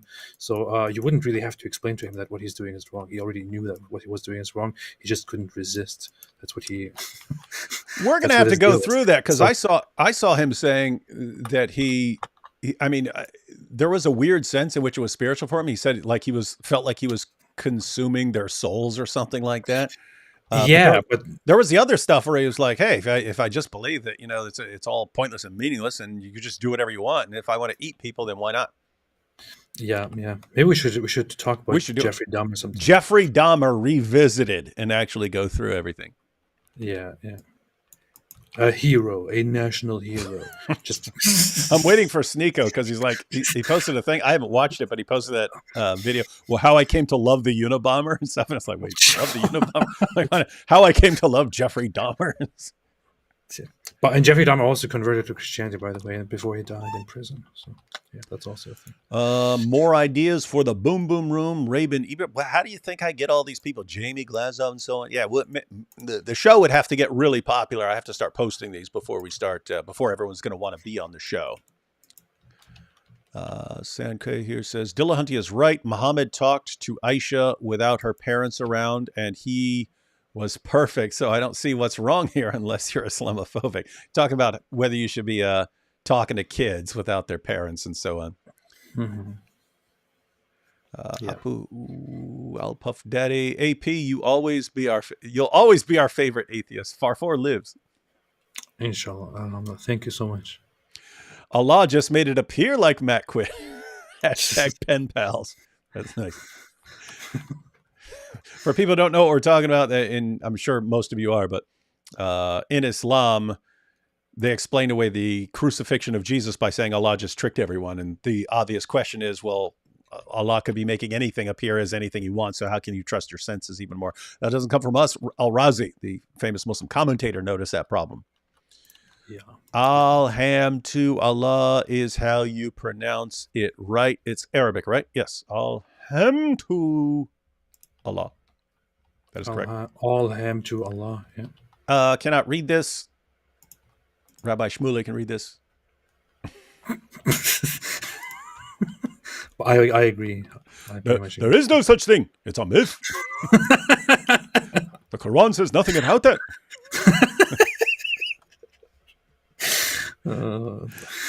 Daniel 5, AP and or D Wood, can you do a deep dive on near-death experiences? We did a show. We did. Yeah, we did a show where we went through, I don't remember what we did. Did we watch a video or something? We did a live stream on near-death experiences. But yeah, one of the things we agreed on was perhaps a lot of this stuff can be explained in terms of what's going on in your brain when parts of it are shutting down and, your heart stops or something like that. But what would be interesting to us are cases where it looks like something that you can't explain that. Like if someone dies and said, oh, I saw such and such going on in a different place. And then people go and check that and it's true. But we would kind of need some more information. We would need experts on here to kind of explain those situations to us. But yeah. And we will wait forever. Yes. Mm-hmm. Cheryl says the supposed Florida don't say gay bill never said gay or straight. Talk about misrepresentation. Yeah, I was wondering because he was talking about something that didn't pass. I was wondering if he was talking about some sort of legislation that that Mike Johnson was.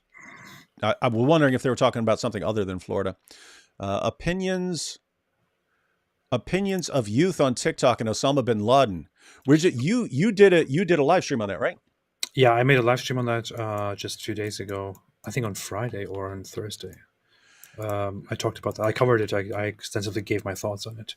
Yeah, and I got so many requests to talk about that. We were talking right before the show, and maybe we want to do that again. And I said it's basically if it keeps up with people continue talking about it, because that's crazy, and that would actually be more of a problem based on what Matt is talking about. What do you do? What do you do if all of a sudden a bunch of people and it just becomes cool to praise bin Laden? Like, what do you do? What do you do as a secular humanist? Are you going to say thou shalt not praise bin Laden? What are you going to do? What's so interesting about that is around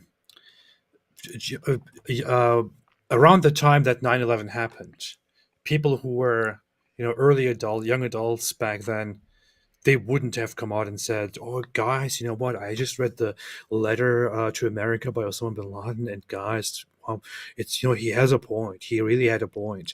This happens after 20 years with a disconnection, with a generation that didn't really, that wasn't really conscious back then. Those people are now emerging on TikTok and saying, guys, I read this and wow, there are actually quite some interesting points in there. I agree with him. He was quite right. I mean, can you imagine early young adults back then saying dumb stuff like this about Osama bin Laden's letter?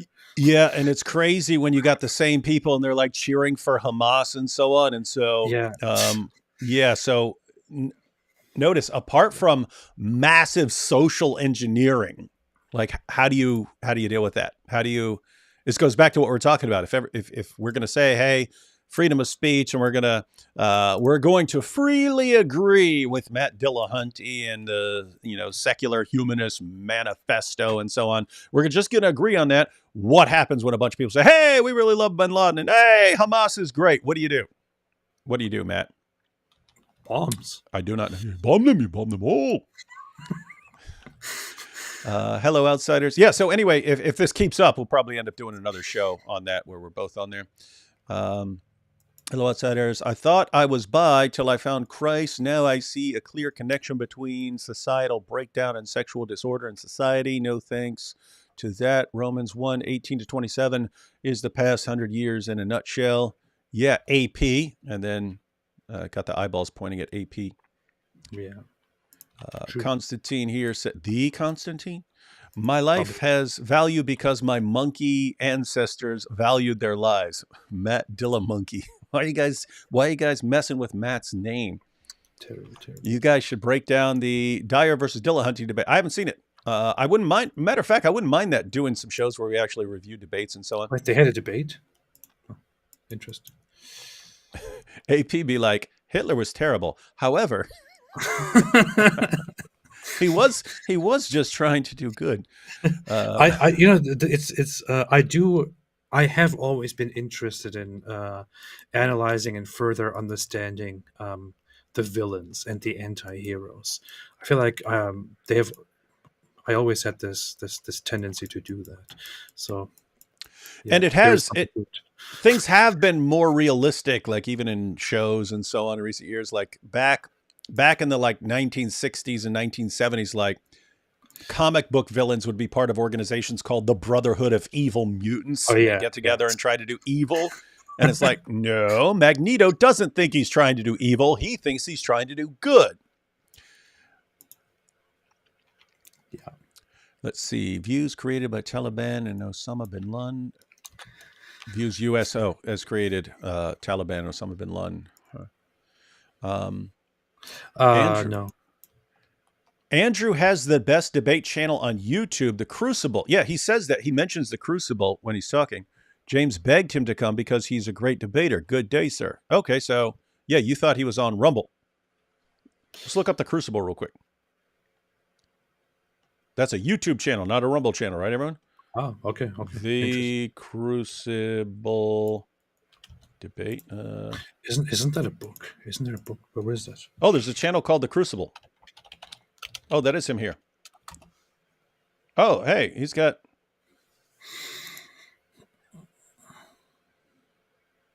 Okay, so The Crucible. Oh, that's funny. I'm thinking of a book which is about the Salem witch trials. That's 16,000 subscribers. That can't be the best. That can't be the top debate channel. Yeah. Love watching you guys while I'm at work, and we love it when people watch us at work and then screw up their work, and you say, "Hey, why'd you screw that up?" And they say, "I'm watching David Wood and AP," and the boss goes, "Really? What's this?" And then it just spreads like that. I'm fairly new here, but I love how AP isn't dogmatically atheist. He seems to have a great deal of openness to religion. Love you both. Also, any book recommendations? Book recommendations on what? How dare you talk to me about religion? It's just random book recommendations. Till We Have Faces by C.S. Lewis. Awesome book. I have no clue how anyone hasn't made that into a movie, because it's like up there with like Lord of the Rings in my mind. It's not. It's way shorter, but as far as like the awesomeness of the story, it's up there with Lord of the Rings. And no one makes it into a movie. Why? Anti-Christian bias. Movie or book recommendations. Quran. Alhamdulillah. Zippy AP, his belief, he is an atheist jihadi half-orc alpaca. And yes, it was part 1 of the new interview. Oh, okay. So now you know. The Quran would be superior to the Bible alone, but that's only because it would be a bunch of unintelligible gibberish that doesn't make any sense. Lol.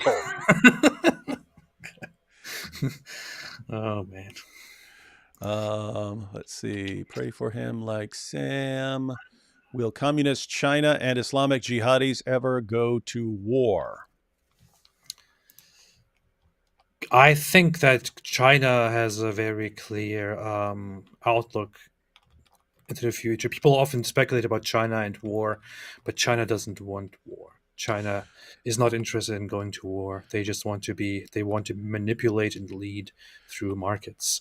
And and jihadis don't focus on them, even if they're putting Muslims into camps over there, into concentration camps and so on. They still just jihadis focus on the West. Yeah. They focus on, and you can understand this when they focus on traditional opponents. They focus on Christians and Jews. It's just what they do. And so, what do you do with Chinese?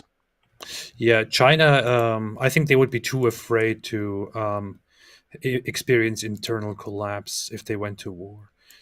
They would rather just, work. Yeah, I think China's sitting back there going, "Oh, look at the rest of the world about to go to war, and we'll just be over here in China." Yeah, China. Free Kaibar? Yes, indeed. RM, justice and fairness seen in social intelligent species like whales and lions are natural traits aiding survival and makes them apex predators, not unique to humans, showing their natural bio roots. Yeah, you can say that this is some sort of trait in a species or something like that.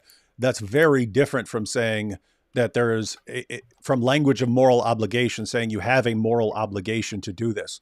I mean, a lion will move into another pride and kill all the baby lions in that pride to make room for its own offspring. It does that by nature. So saying that I do this or I'm wired to do this is not a claim to have a moral obligation to do it. So you can have all sorts of like a herd instinct, and you can have some sort of basic level of morality. What do you say when someone says, "No, I'm not doing that. I actually see things completely differently"? That's the question. Love your Europa Universalis LOL epic game. This is what you guys do? Sit around playing video games all day? It's amazing, man. Yeah. Joshua says, won't allow super chat about what Mojab did wrong. Please look in chat with Apologetics Roadshow. Not sure what that's about. It's not allowing you to comment on that sort of thing. I mean, keep in mind, super chat sometimes has rules about what words you can use and so on. So I don't know what that is. From the Persian Gulf to the Red Sea, Khaybar. You got to have multiple. Khaybar will be free. Yeah. Man, there's a bunch of super chats. I don't think I can get through all these. We got to go from the sea on to the sea. Eurasia will be free. Okay, bye. Love you, nerds. My brain is soup. That's how I feel most. That's how I feel most of the day. Can Matt empirically verify why we shouldn't kill people? That's what I'm pointing out. Like, you could say, hey, we all agree on this and so on. Guess what? Historically, not everyone agrees on that. You've got groups that disagree with that. You can't just say, because we agree on this, even if it's a value, even if we all agreed on it, you can't just say, hey, we agreed on it, therefore it's been verified or something like that. That's just silly nonsense. But you can say that. I can say you just said say it. it. No, You just thou shalt not say it. Yeah. Debate about if anyone's confused about why this stuff keeps coming up about sex toys and stuff, you have to watch the discussion. This is all Muhammad Hijab. Thanks to Muhammad Hijab for always sending the conversation in a totally perverted direction. Thank you, golden showers. Jizya for D Wood, do you have a contact I can reach you at? Will you guys have a leather strap on your turkey this year? If no, any plans? I will, yeah. This year, Thanksgiving. You can go to the Answering Islam website and you can get my email there. There's a section. You go to individual authors, and then you can send me an email there. Inshallah. Joshua, let's listen to what the guy said. I want to listen to the Andrew Wilson. Okay, let me just read this super chat real quick, and then we'll jump into that. Joshua says, have you seen Trent Horn destroys Islam and prophethood of Muhammad? I don't agree with Catholic doctrine, but Trent Horn does some good things. I actually saw, when I went to get this video, I don't think we're actually going to get to it, his comments on this debate, but I went to his page to get it. And when I went to his page to get it, I saw another video of titled like why he's not a Muslim or something like that. And I'm actually interested in that. And we might, in a future live stream, just go through that video, because I'm interested in people's reasons for saying that they converted to Islam, like going through those, and for people's reasons for saying they don't believe in Islam. And so those are good topics for super chats. All right, you ready to go? Well, I already know why they converted to Islam. It's because they thought about everything. They traveled the entire world and studied every single religion. They studied everything. Yeah, and then they eventually realized the truth that Islam is true. So it's simple. Yep. Anyway, let's listen to it. So powerful. Not confusing like the doctrine of the Trinity. All right, ladies and gentlemen, let's go on to Andrew. For those of you who don't know me, my name is Andrew Wilson. I am the host of the one and only Crucible, the fastest growing debate channel on the internet, James. I just in case you didn't know. Appreciate that very much. Appreciate everybody. I've never heard of it. Now we know. All of you are way too stodgy in this room. Very low energy. Just wanted to let all of you know that. Ladies and gentlemen. That's a good way to start out. You're all too stodgy. You're low energy. That's a good way to start off a debate. I thought about starting off my recent debate going, putting up like a Bayesian, putting up the argument, but in Bayesian form, and then saying, guys, if you understood what this says, you would all agree with me. This debate would be over. But you don't know what this means. So I'm going to have to spend this entire debate explaining it to you. Why are we here? Because of your ignorance. I thought about starting like that just to see what would happen. If you want to put people to sleep, you can put that argument up there. That will probably work. But I've noticed like people like Andrew Tate just comes out insulting all his fans and stuff, and they love it. Yeah. Are you idiots? What's up, losers? Yeah. Of all pronouns, the Z's, the Zers, the hims, and hers, I would like to thank you for tuning in today for this exciting. Hey, he says, hey, thank you all, Z's, Zers, hims, and hers. So this guy's totally trans-friendly. I don't know what Matt's flipping out about. Yeah, but we'll see what else he says. Person conference on modern day debate. My name is Andrew Wilson. There's a few ways this debate could go. The topic is Christian ethics versus secular humanism. Which has a better foundation? The funny thing is, I already won that topic because, as Matt explained to Jay Dyer, he has no justification under the skeptical belief structure to give an accounting for any meta-ethical presupposition he may have. He just kind of grants himself stuff. Did he say that was with Jay Dyer? Because people have already Yeah. brought up that debate. Okay. I'd be interested in watching that then, because that's exactly the concern. If he's saying he has no, which is my concern, if you have no basis for any sort of meta-ethical positions and so on, how do you, That sounds based. very based. He grants himself logic, he grants himself reason, he grants himself an entire worldview, even though he's using an unjustified starting position for it. So I'm not honestly all that interested in doing the God not real dough debate because, one, it's boring, and two, it's also really boring. It goes like this. I don't see enough evidence and remain unconvinced there's a God. Then I say, but you use a theistic worldview of justification like there is a God to grant yourself logic and everything else. So instead of that, I'm just going to grant Matt's entire worldview. 2/3 or more of this entire planet are all operating inside of a shared delusion that they were created by a sky daddy who loves him some slavery and murderousness. He thinks I somehow missed this when I was listening to it earlier. He's saying, hey, I grant his entire worldview, and 2/3 of the world's population are a bunch of horrible morons believing in delusions of Sky Daddy and want to support slavery on everyone else. it's funny to kind of cosmically with people. That's his deal, kind of his whole thing. That's Matt's worldview.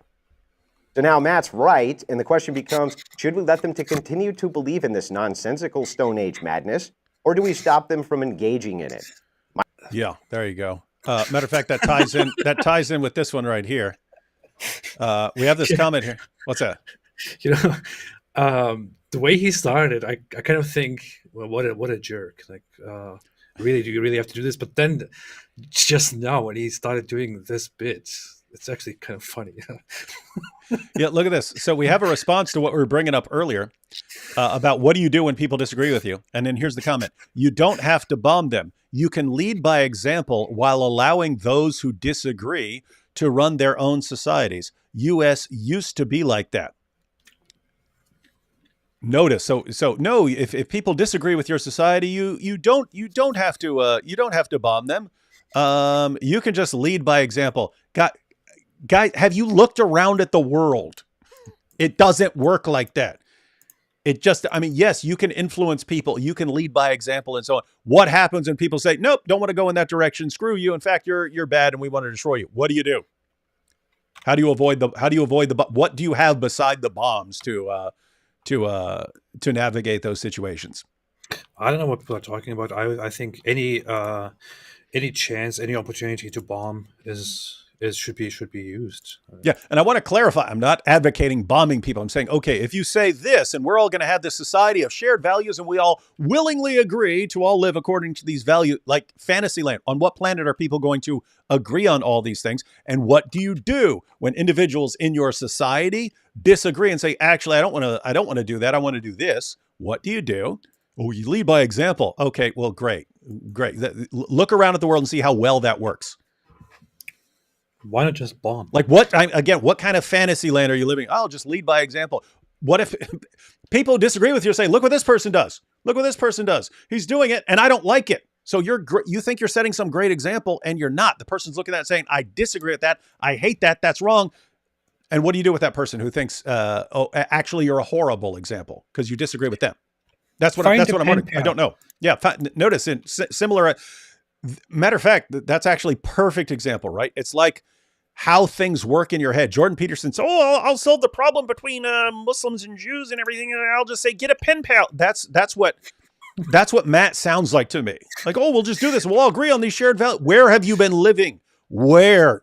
You guys can't agree on anything. You and the atheists, you're breaking up for a reason. There's a reason you guys are splitting apart. What basis do you have for agreement on anything when someone says, actually, I've thought about this too. I come to a completely different conclusion from you. What do you do? Because he's saying you don't have these thou shalt nots. And so, okay, what do you do? All right. Well, we'll find out. You get a pen pal. And then you all agree. Yeah, how about you bomb your pen pal? Yeah. Let me back up and see what he says here that AP found so compelling and awesome. What? So instead of that, I'm just going to grant AP converts to orthodoxy after hearing powerful presentation by Andrew. Okay, so I'm backing up to where he says he's granting Matt's entire worldview as far as how he views religion and so on. Matt's entire worldview. 2/3 or more of this entire planet are all operating inside of a shared delusion that they were created by a sky daddy who loves him some slavery and murderousness. He thinks it's funny to kind of cosmically with people. That's his deal, kind of his whole thing. That's Matt's worldview. So now Matt's right, and the question becomes, should we let them to continue to believe in this nonsensical Stone Age madness, or do we stop them from engaging in it? My contention is, even if God isn't real at all, that people acting as though he is still superior to whatever nonsensical, egalitarian worldview Matt can come up with. Did everyone catch that? I did not catch that earlier when I listened to it. Listened to it a few hours ago. But that, so he says, let's grant Matt's worldview.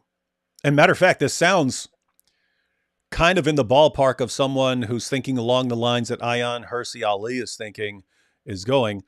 So according to Matt's worldview, the vast majority of the world's population are completely delusional, and they believe in a sky daddy who, loves slavery and violence and everything else, and wants us all to be doing that. And if you're a secular humanist and you're looking at that, what do you do about that?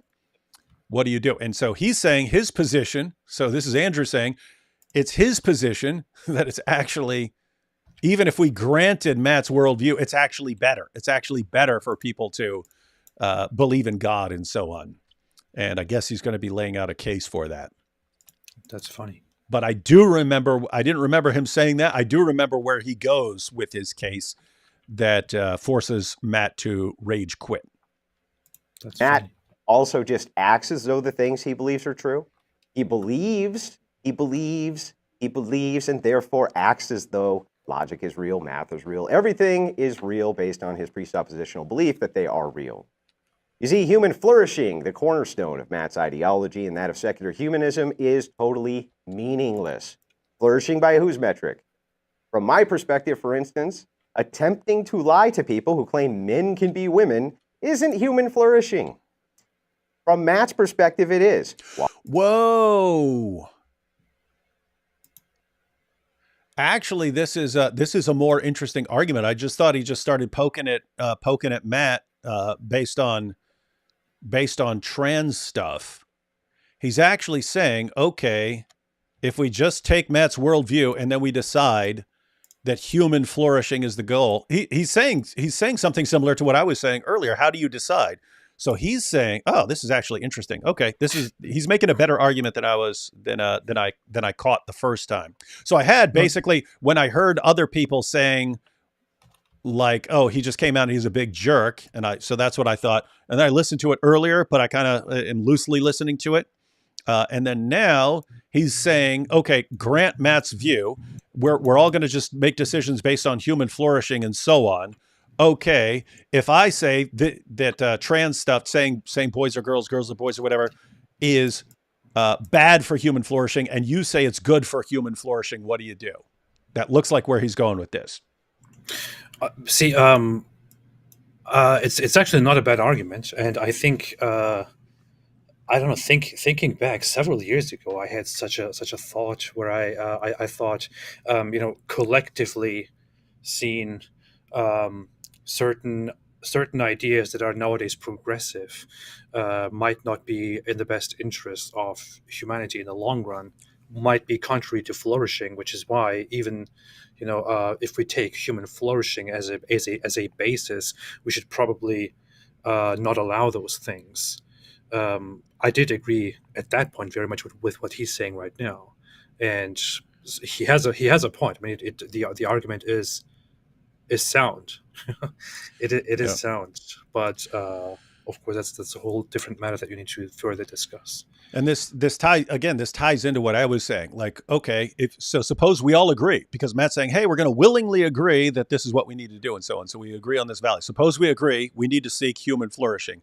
And I say this is bad for human flourishing, and you say it's good for human flourishing, because we both have a different idea of what human flourishing is. How do you then come to an agreement on the relevant sort of human flourishing? No. Yes, okay, your human flourishing is real human flourishing. My view of human flourishing, you're right. You proved me wrong. That's not human flourishing.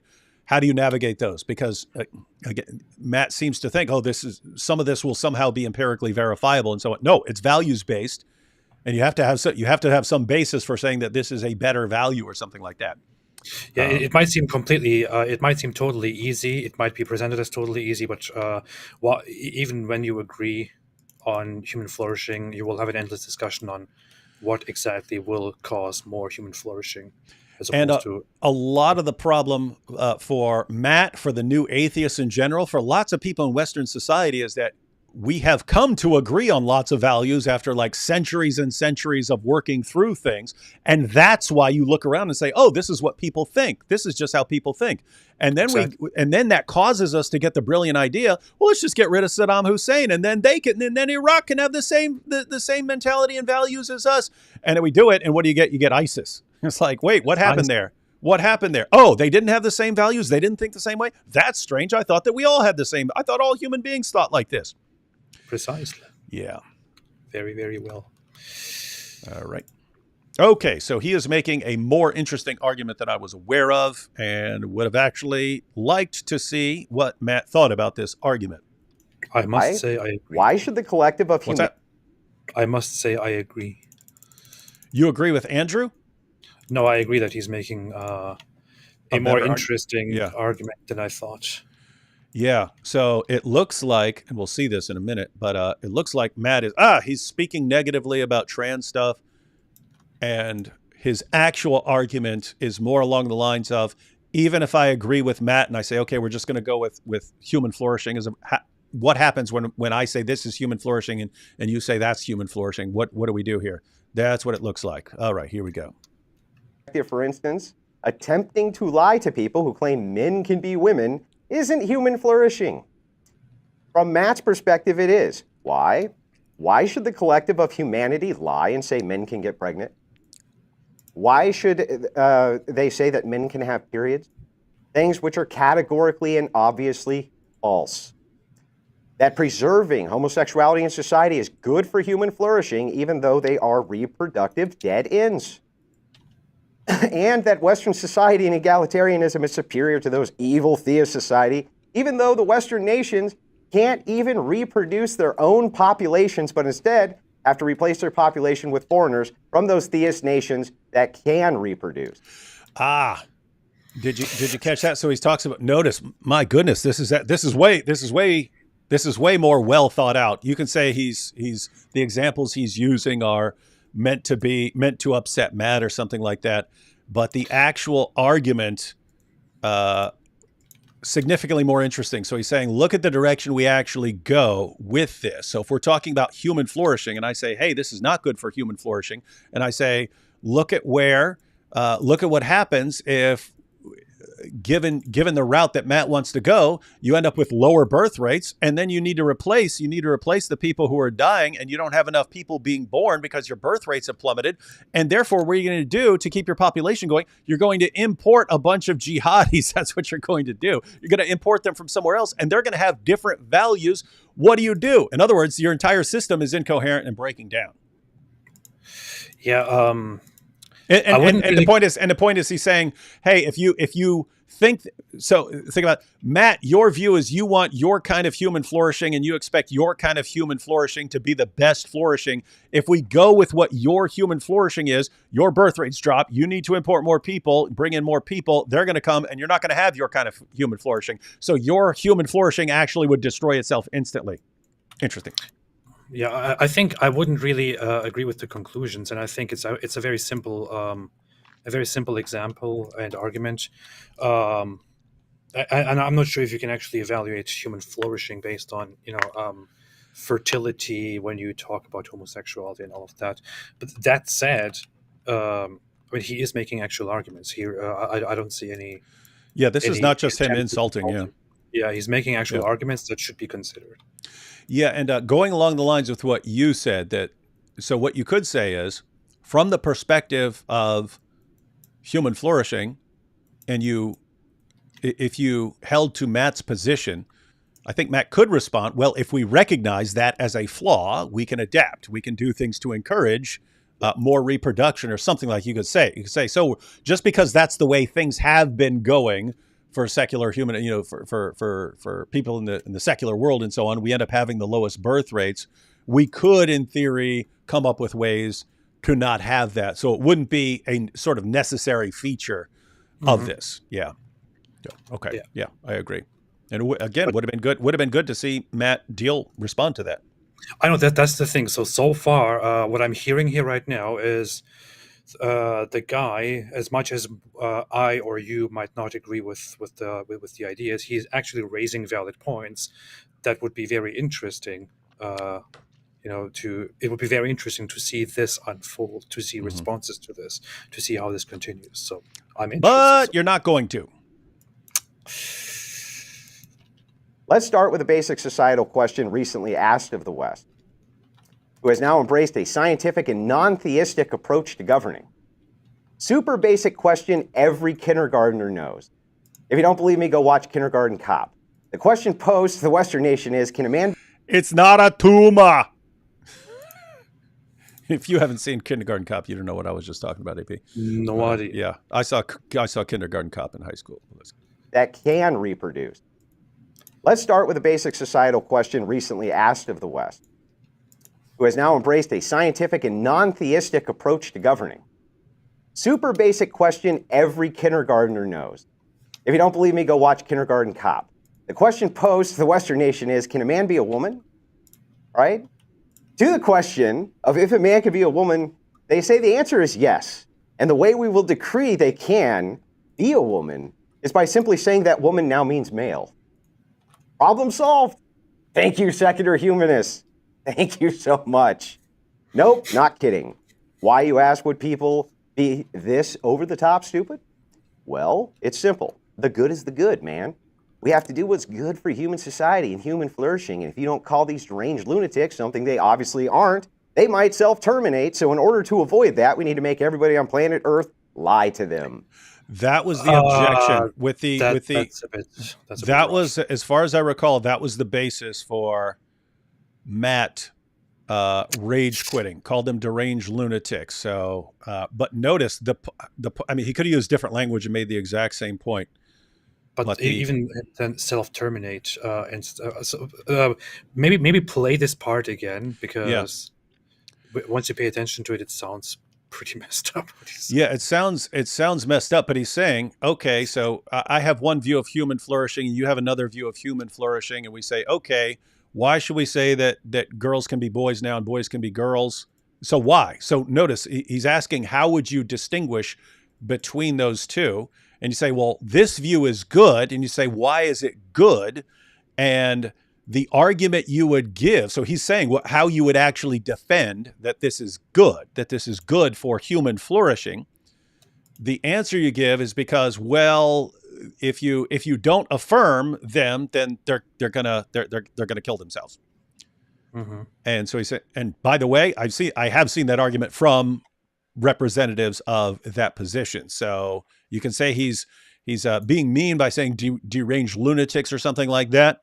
That is a claim that for the flourishing of these people, you can't be telling them there's something wrong with them, or that would have a negative impact on them or something like that. But yeah, let's go back and see exactly what he says here. It's by simply saying that woman now means male. Problem solved. Thank you, secular humanists. Thank you so much. Nope, not kidding. Why, you ask, would people be this over-the-top stupid? Well, it's simple. The good is the good, man.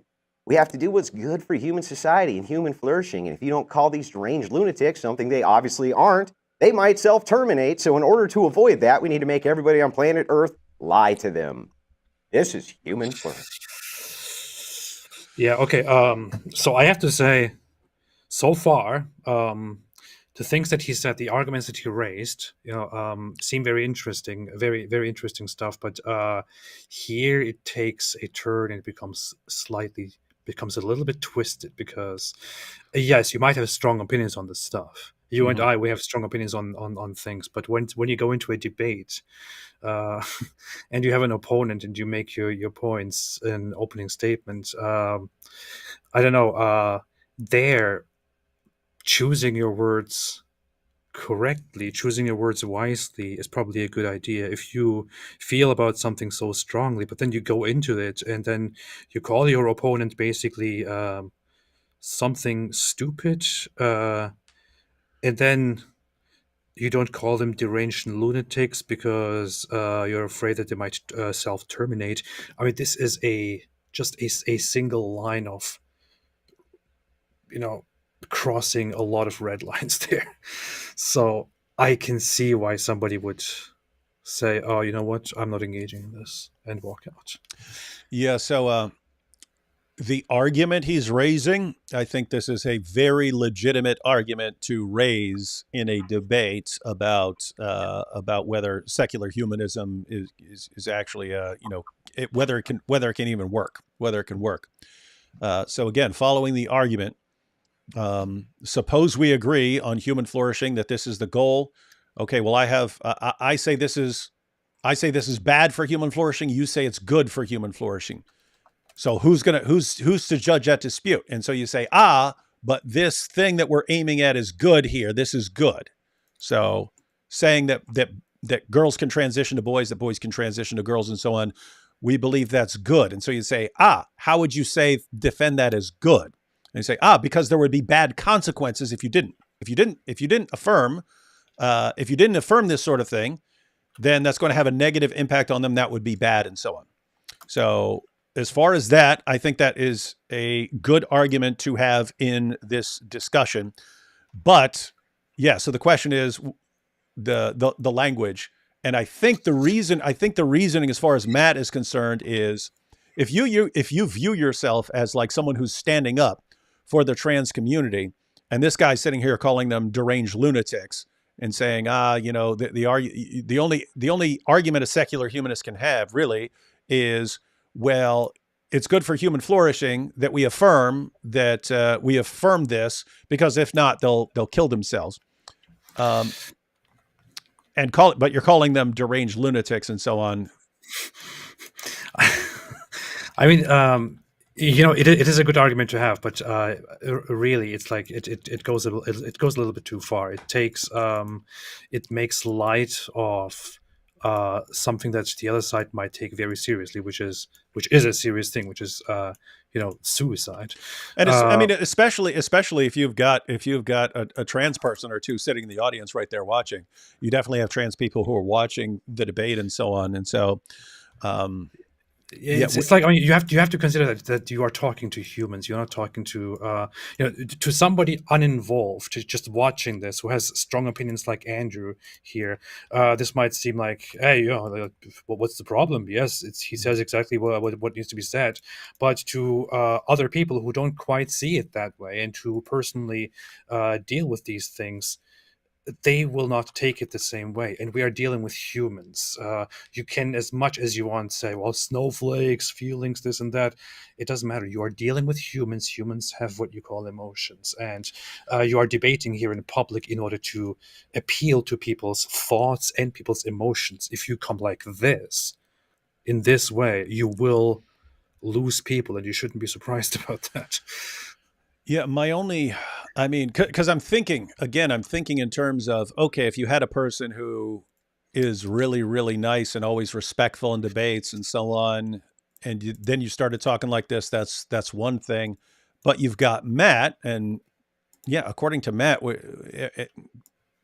people who are religious are deluded and stupid and everything else. And so in terms of consistency, how consistent is it for Matt to get upset by something like that? I think it can be defended somewhat in that if you're calling religious people stupid, well, we're kind of used to that sort of thing, and it's not the sort of an issue where not a lot of religious people are, could say, oh, okay, this atheist is making fun of me, I'm going to go kill myself or something like that. you do have in the trans community that there are higher rates of suicide and things like that. And so Matt's position could be, this is it. Yeah, I call you all deluded. I call you Christians deluded and stuff. You guys don't kill yourselves over this stuff. It's an actual concern in the trans community that there are these issues. And so you shouldn't be using that kind of language in this sort of situation. That's the only I'm trying to figure out on what basis Matt could say, hey, even though I've been calling these guys morons and delusional and talking about how they, at the end of the day, they all love slavery and want to go on a killing spree and stuff like that. And that's what they believe. How do you go from that to then saying, oh, well, you talked about this. And so he'd have to say, oh, it's a different situation. And I don't know. I think that's the way. I would say if I was in his position, I would probably not have walked out. I mean, I debated with people who said to me that I deserve to be executed. I just sat there and continued talking to them.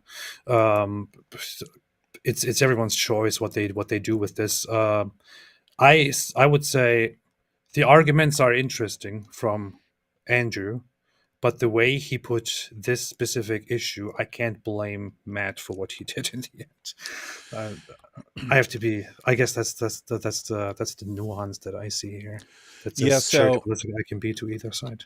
As far as Matt being someone who has heaped, insults and derided people who believe in Christianity or Islam or whatever for years, for him to get offended at people saying there's something wrong with your position and your this group or something like that doesn't seem entirely consistent. You're just being atheistophobic. Yeah, I can't.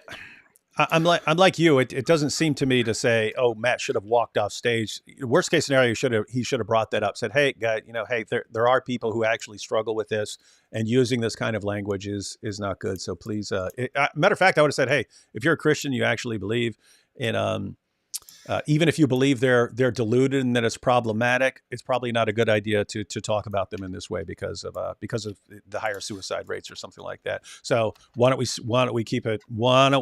use the rhetoric for each other, but kind of leave this group out of it or something like that. I guess this is what people meant when they said that he's a jerk, which I see again here in the chat repeatedly, that he's kind of a big jerk. This is what people, I guess, meant. So I don't know. I guess if you can dial it down a little bit and then continue with the arguments, because they were quite interesting. I disagree completely, but I was interested in the argument. But when it gets to this, it ruins it. Yeah, and I have to say, I mean, I think that if he wouldn't have said that right there, if he wouldn't have said deranged lunatics will self-terminate, I don't think Matt would have left. I think the debate would have continued and so on. The next Zachar Naik says, Mossad bought 3,000 bots to watch you guys. Here's part of your check from the Jews. They said, keep up the great work at promoting the cause. Yep. Mossad. I was going to say that earlier. I was going to say that too. It's great working for Mossad, man. Yeah. All right, here we go. Just redefine shit, pretend it's true. How laughably absurd this worldview is. Matt will often say, I remain unconvinced. Well, Matt, I'm also going to use your standard. I need for you to 100% convince me beyond a shadow of a doubt that males can have babies. What's the answer going to be? No, Andrew, you big stupid. Males can't have babies. Men can have babies. As we just defined man to include females, dummy. Well, Matt, I remain unconvinced. I'd like pause real quick for this comment from Solitary Emmy. I remember so she said I just wanted to highlight Jeffrey Dahmer watched Kent Hovind's creation seminar and repented in prison to follow Jesus. Evolution was a lie. I do remember his interview. That's what you watched? Really? Yeah, I don't know anything about the Kent Hovind thing, but he said in his last interview on NBC Dateline, that's where he was saying, hey, if you believe it's all pointless, what reason? He says, what reason do you have to modify your behavior to bring it in within whatever society considers acceptable ranges? He goes, that's how I thought. And he said, at the end, I've since become convinced that Jesus Christ is Lord and that I will give an account to him. So I recall that. I also saw that he was still treating the cannibalism like a laughing matter, and it was one of the reasons a guy got ticked off and killed him. So Yeah, maybe we'll do a Jeffrey Dahmer investigation one day and try to get to the bottom of the whole Jeffrey Dahmer story. Yeah, apparently he was joking in prison about human bodies. Yeah, I heard. I saw he would shape his mashed potatoes in the shape of a person and start eating it and stuff like that. So he's still considering it joking. But I mean, at the same day, even Christian guys will joke about their crimes. So I don't know what to think. All right. Matt, to convince me that if you are a male and you are having sex with another male, which would not be allowed in my version of a secular humanist worldview, how is it that you're not just basically having sex with a guy with a wig on? I really want to know the answer to that question. Oh, now I get it. So now it's personal. If Matt is again, I've only heard this that he's dating a trans. I'm not sure about the exact language. Dating a trans woman. Yeah, so I think that. So yeah, this might have been getting a little personal, even though he's talking about hypothetical. But let's see what he said back. So make sure I didn't miss anything. Convince me that if you are a male and you are having sex with another male, which would not be allowed in my version of a secular humanist worldview, how is it that you're not? Oh, this is interesting. So yeah, I don't know if I misinterpreted some of his stuff, but yeah, I thought he was saying he was going to impose his view on everyone else, but now it's all hypothetical. It's if I'm secular humanist and you're secular humanist and I define human flourishing like this and you define it like that, and I say I don't want to allow this in my secular humanist society because I think it's bad, and you say no, it's good. Okay, he's given a different sort of argument than I thought he was doing. Yeah. And that's why we break it down and listen to it carefully. To be honest, I don't think that in this case, right here, where he's getting personal with, being in a relationship with a man with a wig on, I would say I don't think this is really, really, really bad. I mean, it's probably I don't think it's more like of all the examples that he could pick to illustrate this, he picked one that he knows is going to upset Matt. Okay, yeah. That's kind of the issue, right? Because you could have brought up a ton of different issues. He picked one that I think he knows is going to upset Matt. Okay, yeah, that makes male sense. And you are having sex with another male, which would not be allowed in my version of a secular humanist worldview. How is it that you're not just basically having sex with a guy with a wig on? I really want to know the answer to that question. Not just me, but all rational people who aren't lunatics also want to know why "it's ma'am" isn't a complete and total crock of garbage. Because little side note here. As far as Friedrich Nietzsche in the Boom Boom Room, I think AP you could pull off a Nietzsche. Oh yeah, I would love to. Well, I don't think it's a coincidence either that the other person you want to play in the Boom Boom Room is the guy with the little mustache. Isn't that weird? Yeah, I love people with mustaches. That's why. So, you got the guy with the big mustache and the guy with the little mustache. Yeah. In Nietzsche my version of a secular humanist worldview, how is it that you're not just basically having sex with a guy with a wig on? I really want to know the answer to that question. Not just me, but all rational people who aren't lunatics also want to know why "it's ma'am" isn't a complete and total crock of garbage. Because I remain okay. Going back to the language. Yeah, he's a bit of a jerk. This is too much, I would say. in my version of a secular humanist worldview, how is it that you're not just basically having sex with a guy with a wig on? I really want to know the answer to that question. Not just me, but all rational people who aren't lunatics. There you go. So all rational people who aren't lunatics. Lunatics. Nah. Can't do that. And here again, I don't know. It's weird because again, the new atheists are we're the rational ones. Everyone else is the lunatic. They're all lunatics. They're all deluded, delusions, bunch of morons, blah blah blah. Religitards, they call us. Remember, religitards and so on. And then we're actually the sane ones. We're the rational ones, and you're lunatics. And then it's So the only possible consistent basis here, I think, would be Matt saying, okay, there are different categories of people here. But the thing is, I'm not sure if I've ever heard. I know that Matt Dillahunty is a jerk too when he speaks. I mean, I was a co-host on Atheist Experience with him at one point, and see, that's why you agree with him on everything. and somebody called in and was a very, very nice person and was ill, and he was a complete jerk to her on the phone. And I know this, and he knows it too. He knows that he's a jerk, but I'm not sure if I ever heard him speak this way about his opponent, or about religious people in general, just or especially about his opponent. I can't say about religious people, but especially about his opponent in such a generalizing, categorizing way that Adam just did here, which is, if you're not, what did he say, direct lunatics, something like that. Yeah, something like that. All lunatics would agree, whatever he just said. Yeah, this is all petty stuff. Everyone's who's rational and not a deranged lunatic. Yeah, this is all very petty stuff, but it's just, there's no reason to do this. Quick check AP's fridge for body parts. Gewalt. No, don't. Since he sides with every creepo ever. Don't check. The Bondage of Will by Jeffrey Dahmer. The Bondage of the Will by Jeffrey Dahmer.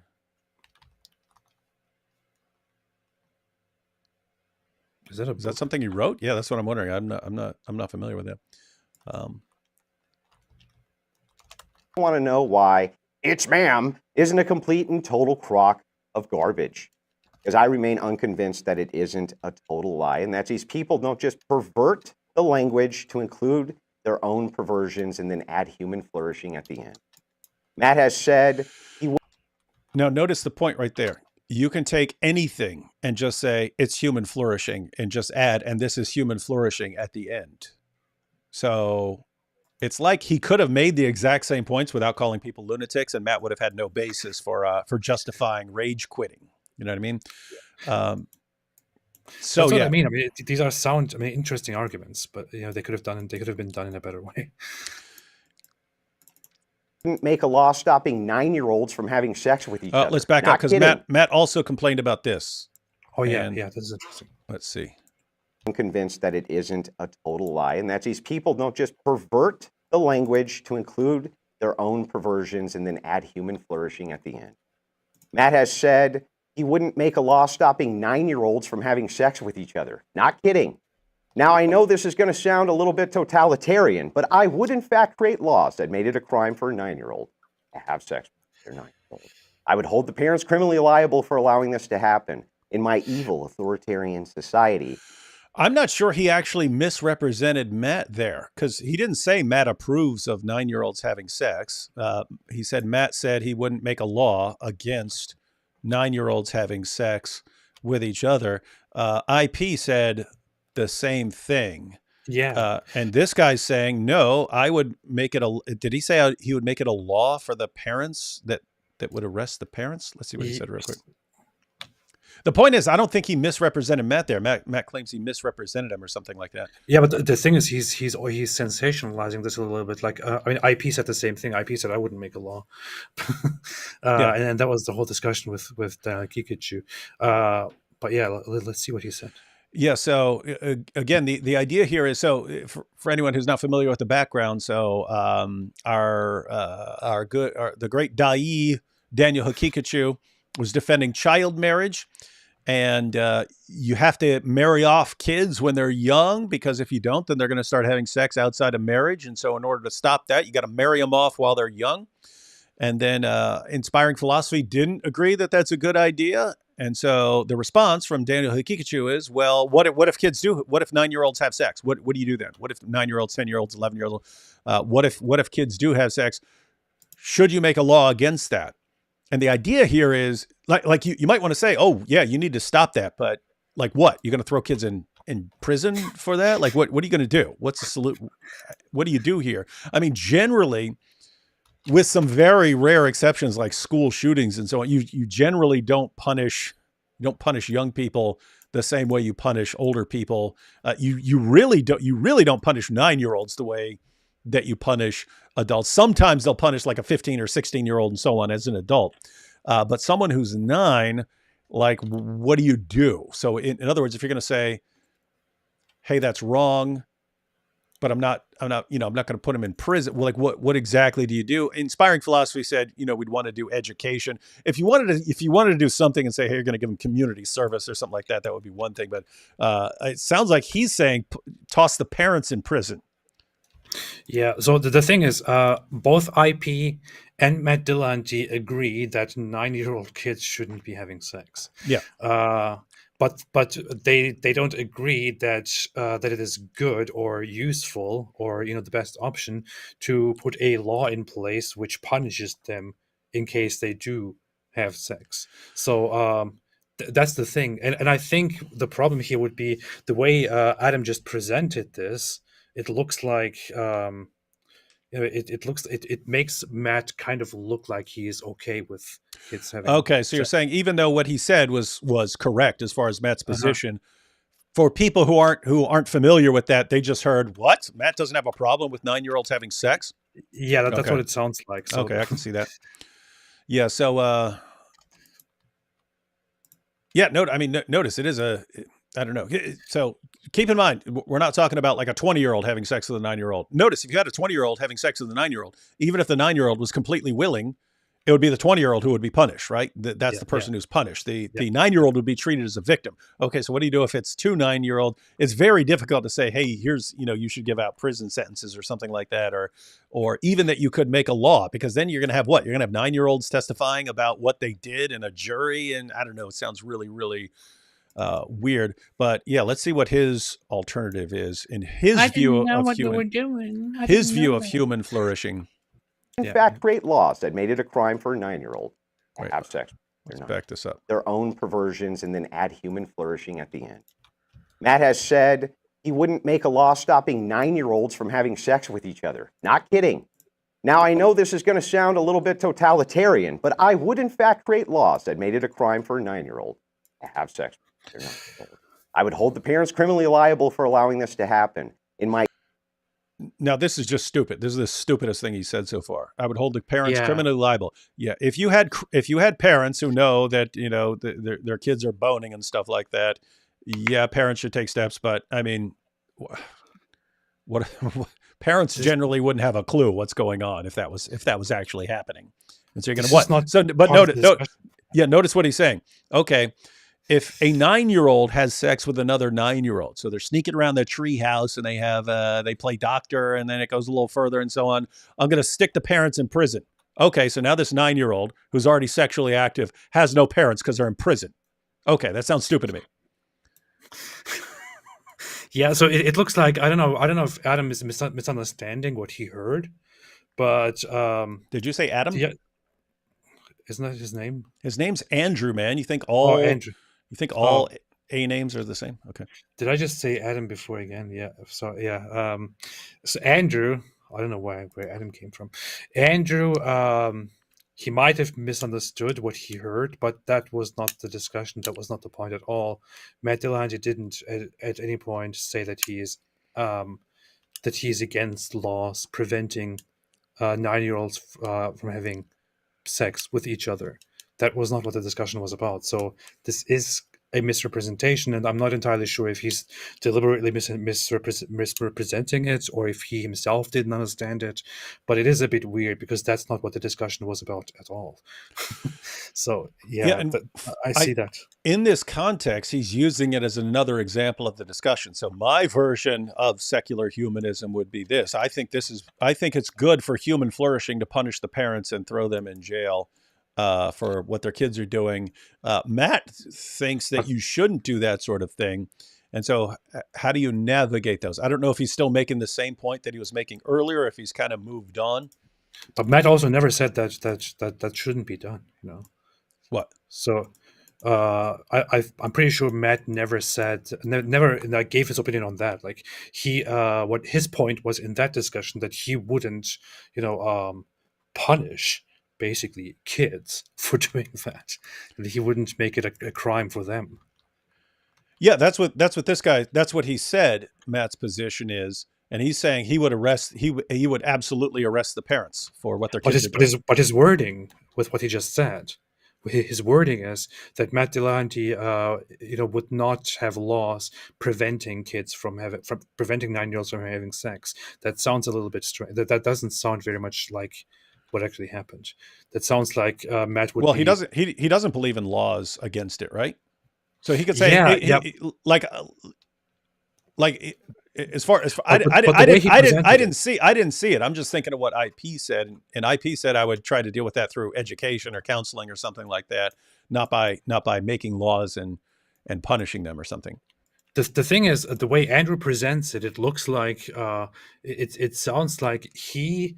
It sounds like if there were two 9-year-olds that are engaging in sexual interactions and their parents are aware of it and their parents are allowing it and encouraging it, then there would be no problem with it in Matt Dillahunty's worldview. But in my worldview, there would be a problem with it because the parents would go to prison.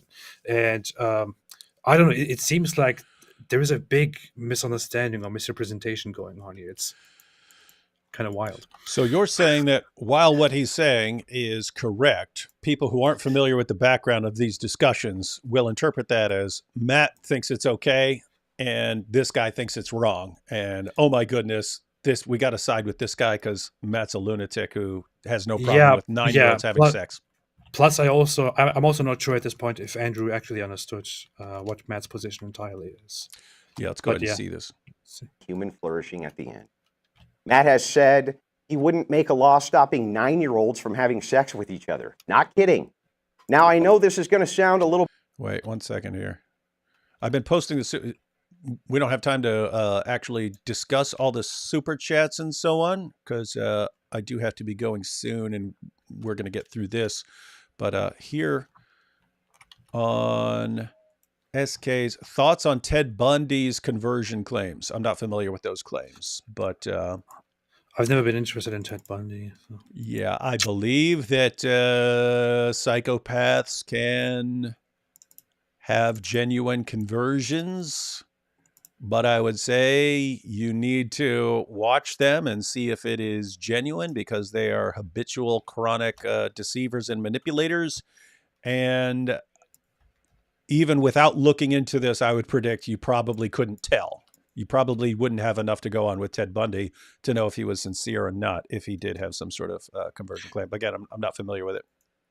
You know what was so interesting about Jeffrey Dahmer to me? That he was not diagnosed with antisocial personality disorder, and it is still maintained that he was probably not a psychopath. He genuinely had true... Bundy was. That is as perfect a psychopath as you can have. Yeah.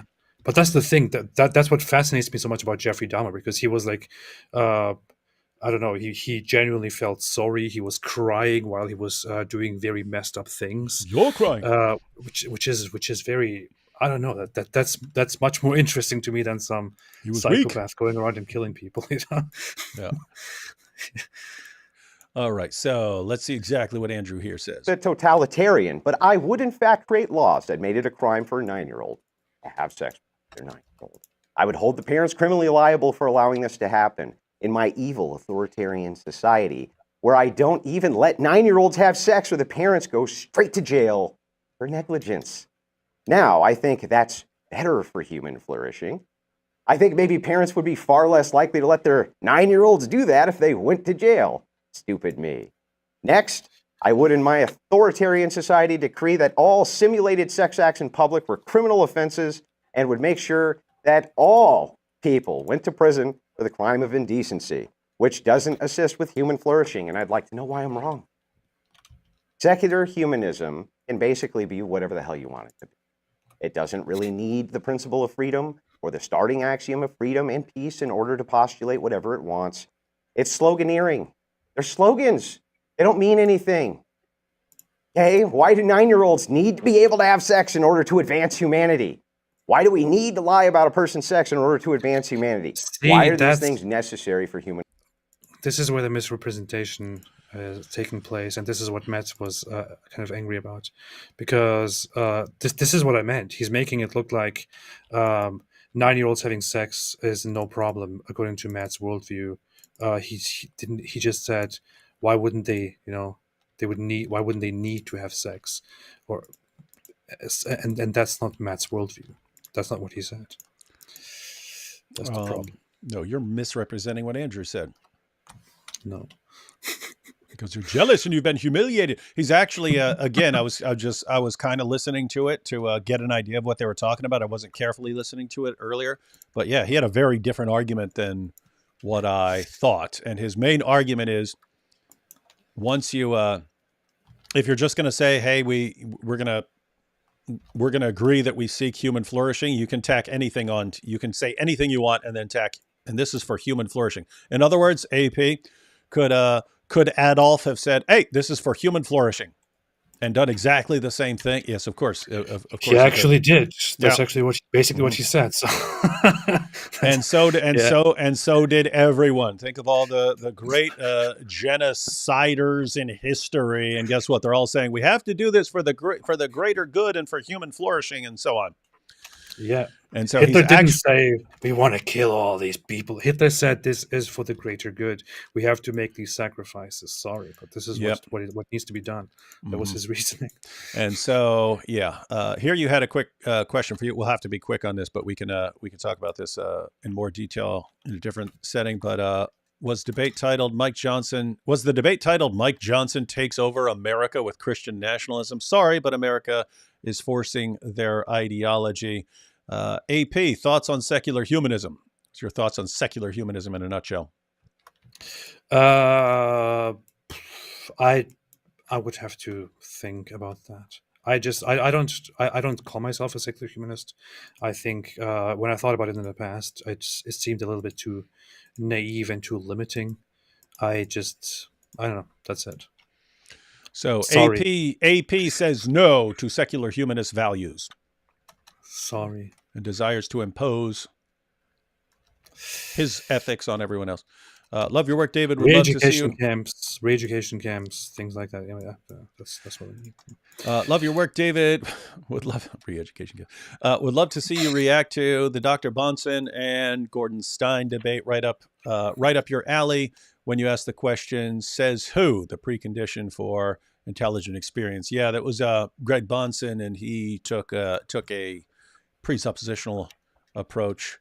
I read a transcript of that. I don't know if there's a video of that. I think there's audio of it. I don't know if there's a video. We should see eventually. It is an interesting discussion. Your comment about not bombing sounds like the entire premise of Demolition Man. You ever see Demolition Man? No. It's actually good as far as what I said. You would need massive social engineering, societal engineering, and so on to actually do something to program people to all agree on the values that met it. But they actually did it in Demolition Man. Oh, yeah, it's good. It's good. It's good. A future dystopia, even though, like, what it looks like is this wonderful world and so on is actually dystopic. All right, let's check out Andrew here. Why are decency laws bad? Why would Christian ethics stop flourishing when the theist mandate is to reproduce, and the secular mandate is let's just all have sex and have fun, bro? That sounds way worse for human flourishing. In fact, I would say not reproducing is the worst possible thing for human flourishing, because if there's no humans, how do you flourish? So I guess, in essence, step one, I remain unconvinced. Step two, I need to be convinced, so I am no longer unconvinced. And step three, but God not real dough doesn't matter here. I've already granted it. To still demonstrate just how stupid this ideology actually is. With that, I'll yield my time, and I'm happy to get into it. But God not real dough. He says, I've already granted that. So his well, this is rough because the debate's supposed to be Christianity versus secular humanism. And he's saying, I'm just going to grant secular humanism for argument's sake and show how I could come to a completely different view of human flourishing and so on, and that there would be no way to assess the situations. So, guys, that's what we have so far. And he's basically saying even if there was no God, Christianity would still be better than secular humanism. Yeah, so he's doing a great job. I guess that's probably his real argument, because again, he didn't lay out a case for Christianity. He's just saying yours doesn't work at all, and therefore kind of anything would be better than that. That sounds like what he's saying. So Christianity wins because anything would be better than yours. It's just personal opinion, and anything you say, you just tack on human flourishing on the end of it. Yeah. So that's what we have right before the rage quit. Now we'll see the rage quit. I'm wondering about this comment right here. You don't have to do anything. All you have to do is defend yourself and your own values. If someone tries to destroy you, then defend yourself. Otherwise, there's nothing you can really do. Notice it. The world doesn't work like that, right? You just defend yourself. That's all you have to do. Defend your own values. That's how the world works, and that's all you need. I don't know what kind of fantasy world some of the people here are living in. The world doesn't work like that. Just defend yourself. Okay, we'll all just defend ourselves. The Palestinians are just defending themselves. The Jews are just defending themselves. Everyone's just defending themselves. See, it's that easy. Okay, it's not fixing anything. Sky Daddy is how Mary called God before Jesus. Justin says, how does James set the debate topic? Because this isn't the first time I've seen a debater get the topic wrong. What do you mean? He's not who got the topic wrong? They both argued the topic. The topic is secular humanism versus Christianity, which is like a better foundation for ethics or something better for the world, something like that. And Matt said, hey, here's massively misrepresented things, but he said, hey, this is why religion is bad and secular humanism is good, or this is why Christianity is bad and this is why secular humanism is good. And Andrew's case hasn't been to build a case for Christianity. He's just saying secular humanism is complete. It just completely self-destructs. And so anything would be better than this. So I think they are on the topic. You could say maybe some of the examples, like people have complained about Matt focusing so much on Mike Johnson and so on. That is, I mean, it is relevant. That is an example. So he's using that as an example of why Christianity would be a bad foundation for ethics. It would lead to bad consequences.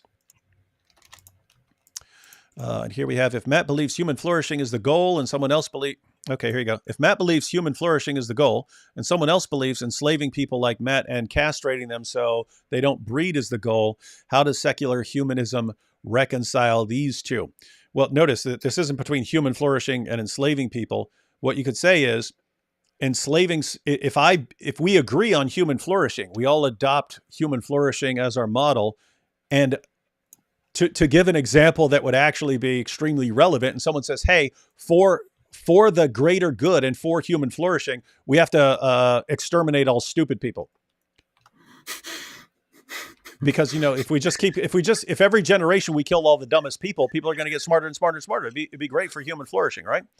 So what do you do in a situation like that where we could agree on human flourishing and we just completely disagree on how to get there and what's the most relevant features and so on? Well, I would say that would, I think that could be quickly disproven, that would lead to a smarter society. So that might not be that big of a problem because No, that's not. No, that would be right. If all of a sudden you just every generation you exterminated everyone with an IQ below 100, then smarter people are going to be breeding AP, and that means I'm not sure if that's correct. You're imposing selection on it, right? I'm not sure if that's true though. It's totally true. Because intelligence is not only hereditary, right? It's also it's partly hereditary. So if you kill everyone who isn't smart, and then you do a great job educating the super smart people, you get a smarter and smarter and smarter population, and then everyone will be on, then everyone will eventually be on our level. It's true, but the thing is, you also have to let people think and discuss and exchange ideas freely, which then makes them more intelligent in the long run. Which is why they can do that. They can have the discussion. But it's after we exterminate all the dumb people. Then the smart people are having a conversation, and the conversation would be much smarter. But then they will all just agree with each other. So there will be no real discussions. No, they're not. No, they won't. And by the way, that's the flaw. Smart people will all agree. No, they won't. In fact, this came from Michael Shermer, who, I mean, he's the skeptic, so he's an atheist, but he pointed out that it's common to think that the smarter you are, the more willing you would be to change your mind when you're wrong. And he said, actually, the evidence shows the opposite, because the smarter you are, the better you are at defending a position that you've adopted.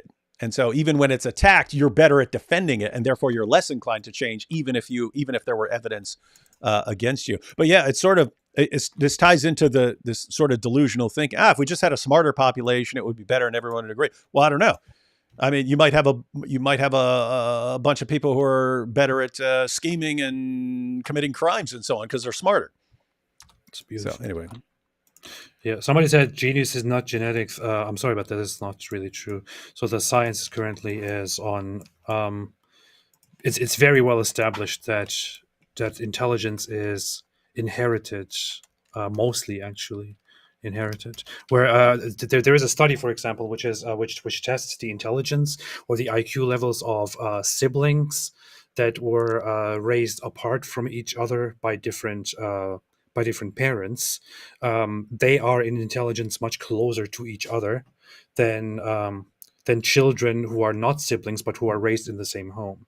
So, which shows, since siblings, even if raised under completely different families, have IQ levels that are closer to each other, it shows that intelligence is very much hereditary. Yeah. So guys, if you're dumb, you're born that way. Yeah, to an extent. No, but yeah. So there's a massive genetic component, and then there's sort of what you do with it and education and so on. Yeah. What is this? Primero said, someone wrote "Free Palestine" in my university bathroom, so I added a Star of David. I'm practically doing as much good as the IDF added a Star of David. I'm going to make a Karanagami Star of David for our good friend Jake. I forgot about that, but I'm going to do it. I'll have that in a video. Hey, David. I'm going to do a free PlayStation campaign. Oh, Chaos. I remember you. Hey, David, I'm that friend of House of Hikmah from the conference. I'd really love to work with you more in the future. I hope to be able to do so sometime soon. Sorry, Chaos. If you want to work with me in any capacity, starting off by being friends with House of Hikmah is not a good start. So you're dead to me. And so is he. Well, a lot of here says, so if you were a foreigner and you walk on indigenous territory and they suffer because of your religion, is it still okay? If you're a foreigner and you walk on indigenous territory and they suffer because of your religion, is it still okay? I'm not entirely sure what you're getting at, but that would be a question if you're making human flourishing the foundation of your system, and you could argue it in all kinds of different ways as far as what is best for human flourishing. I think this person is trying to make a point about Israel-Palestine conflict and Zionism. We're not talking about that, though. So everything is coming back to human flourishing. Completely irrelevant and misrepresentation, yes. And you're acting like Hamas here. Josh said, you know how they equalize years and years of indifference between men and women? You say there are no differences. That's their brilliant solution. Alhamdulillah. Super chat from Snipe. Oh, didn't leave a comment. Thank you, though, Snipe. Nice. Eric here says, we should watch The Rage Quit. We should watch The Rage Quit. Oh, yeah, let's watch The Rage Quit. Yeah, parents have shared about how they have specifically been told, would you rather have a live son or a live daughter or a dead son? Yeah, so, basically when Andrew was saying, hey, you have to agree with them or he described them as lunatics or something. You have to agree with these lunatics or they'll self-terminate. He's raising a relevant point in the sense that is an argument that is used for the good of this community. You have to agree with them because they have higher rates of suicide and so on. So you just have to be careful when you're talking about this issue. That's the So anyway, point is there are people who are saying that. So yes, he can definitely raise that. The question is the way he said it, is that ideal? And I mean, it's not obviously, ideal. It is a good thing to raise, but it's probably a useful thing to discuss. But if you are sitting there and saying we shouldn't be calling them deranged lunatics because they could self-terminate, it just looks like what you are trying to achieve here is not an actual understanding and resolution of the problem. So you are basically, with that statement, saying that you want to call them deranged lunatics. And why would somebody who is quite passionate about this then sit down and have a discussion with you about this? And that's why I'm saying that yeah, the way he's wording it sounds like he's deliberately trying to enrage Matt. Now, there are situations where I would deliberately enrage someone. So it's whether you think this is a good idea, and that whether this is a good way to talk, and whether Matt is wrong for leaving the debate in this situation. But let's go ahead and watch the rage quit here. Inshallah. Let's do this. Hey, James, I just sent you a message. All right. We are going to kick it into an open discussion. So 50 minutes and let's kick it. No, I don't think so. I'm not going to sit here and dignify the preparation that I went through and what people were. Oh, actually, this is a good comment right here. I can see why Matt got very upset, but that's not really an excuse to rage quit. Look at IP, Inspiring Philosophy. He was debating against someone who was basically promoting child rape while IP himself has a child. So, yeah, that's a good example. Notice, I mean, if you're going to say, hey, if someone says something really horrible and really messed up, then there's no debate. But I mean, almost everything Daniel Hakikachu says in a debate is horribly evil, messed up stuff. You could also think about Rabbi Shmuley in his debate on Piers Morgan. I mean, he had ample justification for just saying, I'm not sitting here and listening to this nonsense and walking off. So notice, I think he would have been entirely justified in walking off. Rabbi Shmuley, he could have said, hey, you're sitting here talking about my daughter, my son, all this stuff. No, I'm out of here. Would have been entirely justified. I'm glad he didn't. I'm glad he sat there and sort of poked fun at Muhammad Hijab in return and has continued to do so. So, I mean, I would say Matt has every right to walk off. You don't have to stay there. It's just, was that the best course of action? I think he should have sat there and debated and pointed out any disagreements. Just said, hey, this is messed up the way you're talking, or possibly given a warning. Said, hey, just so you know, my view on this is that you shouldn't be talking about this. You know, we can take jabs at each other and so on, but maybe dial down your rhetoric on this specific group here, or I'm walking off. Maybe some sort of warning. I don't know. Yeah, I have a problem with this comparison. There is one obvious difference, which is that Matt Dillahunty and Andrew agreed to have a debate about Christianity and secular humanism, whereas Mike directly agreed to have a debate with Daniel Kikuch about child marriage. So yeah, but even then, you could have said, okay. Notice IP could have said, okay, we're talking about child marriage, blah blah blah. What about an 11-month-old? Oh, what, 11-month-old? Oh, okay, I'm out of here. In other words, he could have said, you're even more disgusting than I was aware of. Yeah, as I said, I would probably not walk out of this debate, but I would see why somebody would walk out. All right, let's go ahead and check out the rage quit here. 50 minutes and let's kick it. No, I don't think so. I'm not going to sit here and dignify the preparation that I went through and what people were here for. You're so indignant. Matt needs a pen. Keep interrupting me. I am. Okay. You're so indignant. Would the moderator like to step in so that I can finish what I'm saying? Please, Matt. Please. How dare someone have an opposing worldview? I'm not going to sit here and dignify what was supposed to be a debate about Christianity versus secular humanism, which one's better for the world. Yes. With someone who clearly showed up with an agenda that has nothing to do with that.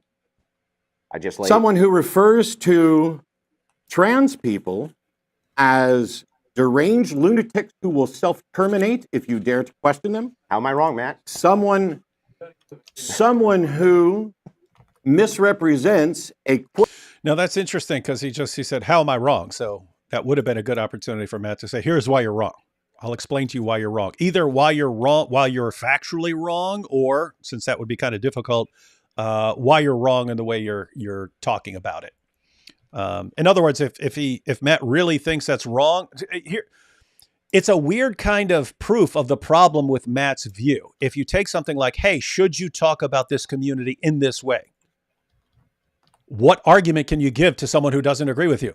Like, what argument could you give to say, do not talk about people in this way. This is bad. It's bad for them. It's not good. So what argument could you give? This would have been a perfect opportunity to say, hey, you said you're kind of hypothetically agreeing that on human flourishing and secular humanism and so on, but you have a different view, and you think you think that talking about the community in this way is it's a good thing. Here's why you're wrong. And notice, if you just think, oh, okay, well, if you're going to talk about them in this way, then we just have to split. We can't even interact and have this discussion.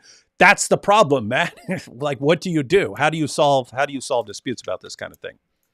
The thing is, I think at this point, Matt doesn't believe that that Andrew actually wants to have a proper discussion. He seems to be very convinced that he just wants to be a jerk about it, and something like that. I don't know. I'm kind of split between both of these guys here. Yeah, Koifas here says, your God is a bumbling fool, but don't insult mine. Yeah, that's kind of what again, we see it because Andrew is talking about some issues in kind of a different way. Yeah, it is common. Hey, you guys are dumb and so on. Yeah, it's a rough issue. I don't think Matt should have walked off. I think he should have made his point or at least given a warning here. But let's go ahead and finish this one up. From a debate where I said I wouldn't make a law about 9-year-olds having sex being legal with respect to the 9-year-olds, not that I was in any way in favor of it and that I was actually opposed to it, which I addressed during that debate. But moreover... Well, to be clear, he didn't say you're in favor of it. And I think AP's point earlier was a person listening who wasn't familiar with it might come to that conclusion. Yeah. But as far as what he actually said, it wasn't a misrepresentation. As far as what a person might hear,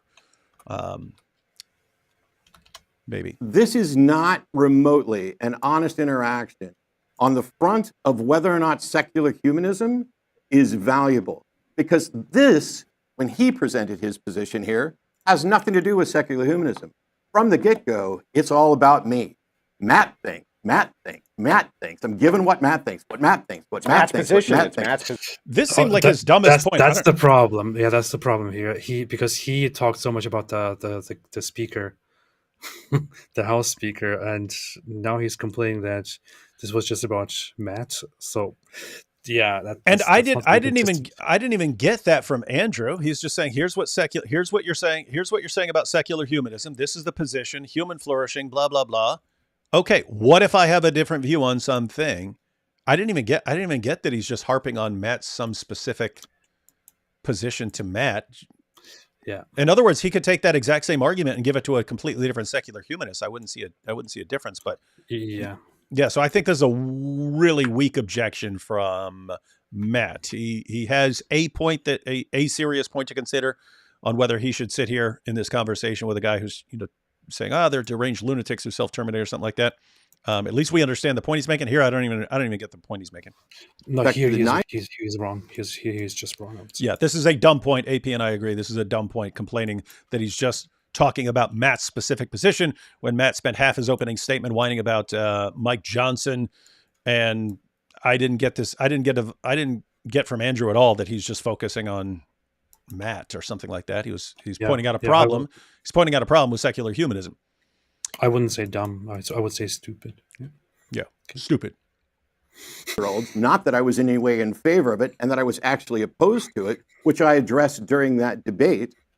But moreover, this is not remotely an honest interaction on the front of whether or not secular humanism is valuable. Because this, when he presented his position here, has nothing to do with secular humanism. Yeah, it did. This has nothing to do. Yes, he did. He pointed out, notice we were talking about it earlier with this problem. What do? If you can take all these values and say, okay, we're seeking human flourishing, we're doing all this. What if we come to radically different conclusions about how to get there? What do you do? How do you navigate those? And that's the question. And that's what he brought up. And I didn't see any sort of refutation from Matt, and Matt saying this isn't about secular humanism. Quick comment here. Robin says the Scandinavian nations are close to secular humanism. 7 of those nations score in the top 10 in quality of life rankings. Andy boy is so gross. No, you Robin, I see lots of atheists saying this over and over again. But look at Scandinavia. You have nations that were very recently Christian nations. Yes, Yes, they still have basic Christian values, even if they're not believing in the source of it anymore. That, guess what? That happens everywhere. Then it starts breaking down. In fact, in these Scandinavian nations, you're a complete racist, Islamophobic, hate-mongering bigot if you don't invite in as many Muslims as possible. How do you say that's wrong? How do you say that's wrong? Because it's a bunch of secular humanists saying, yes, we need to bring in as many as everyone. And it shows how you can basically convince a population of almost anything. You could take a population and say, hey, you all believe in being good, right? And supporting human flourishing? Okay, in order to have human flourishing, we need to bring in as many followers of Muhammad as possible. Oh, you don't want to do that? Well, then you're a racist and a bigot. You don't want to be being a racist and a bigot are bad for your human flourishing, right? Okay, see, that's the point we're making. How do you say, no, this guy's right and this guy's wrong? Right. I must say I disagree with one aspect of that. I would say Scandinavian nations, they are so the quality of life issue is very much connected to the history of how they developed their countries in the Scandinavian model and their general understanding of culture and ethics, which developed over the last in the 20th century, and you could credit their way of secular thinking for much of the achievements and much of the quality of life, much of the happiness there. But the issue is, yes, there is also a big problem with this. You are right in that aspect. Yes, life seems great. Everything seems fine. Quality of life, booming, amazing. You have totally figured it out. But it looks like while you have figured it out, you forgot that the world is not this beautiful place, and you can't just apply your wonderful standards to all of the cultures and invite them all, because that is your weakness. Mm-hmm. There you will experience very, very bad things.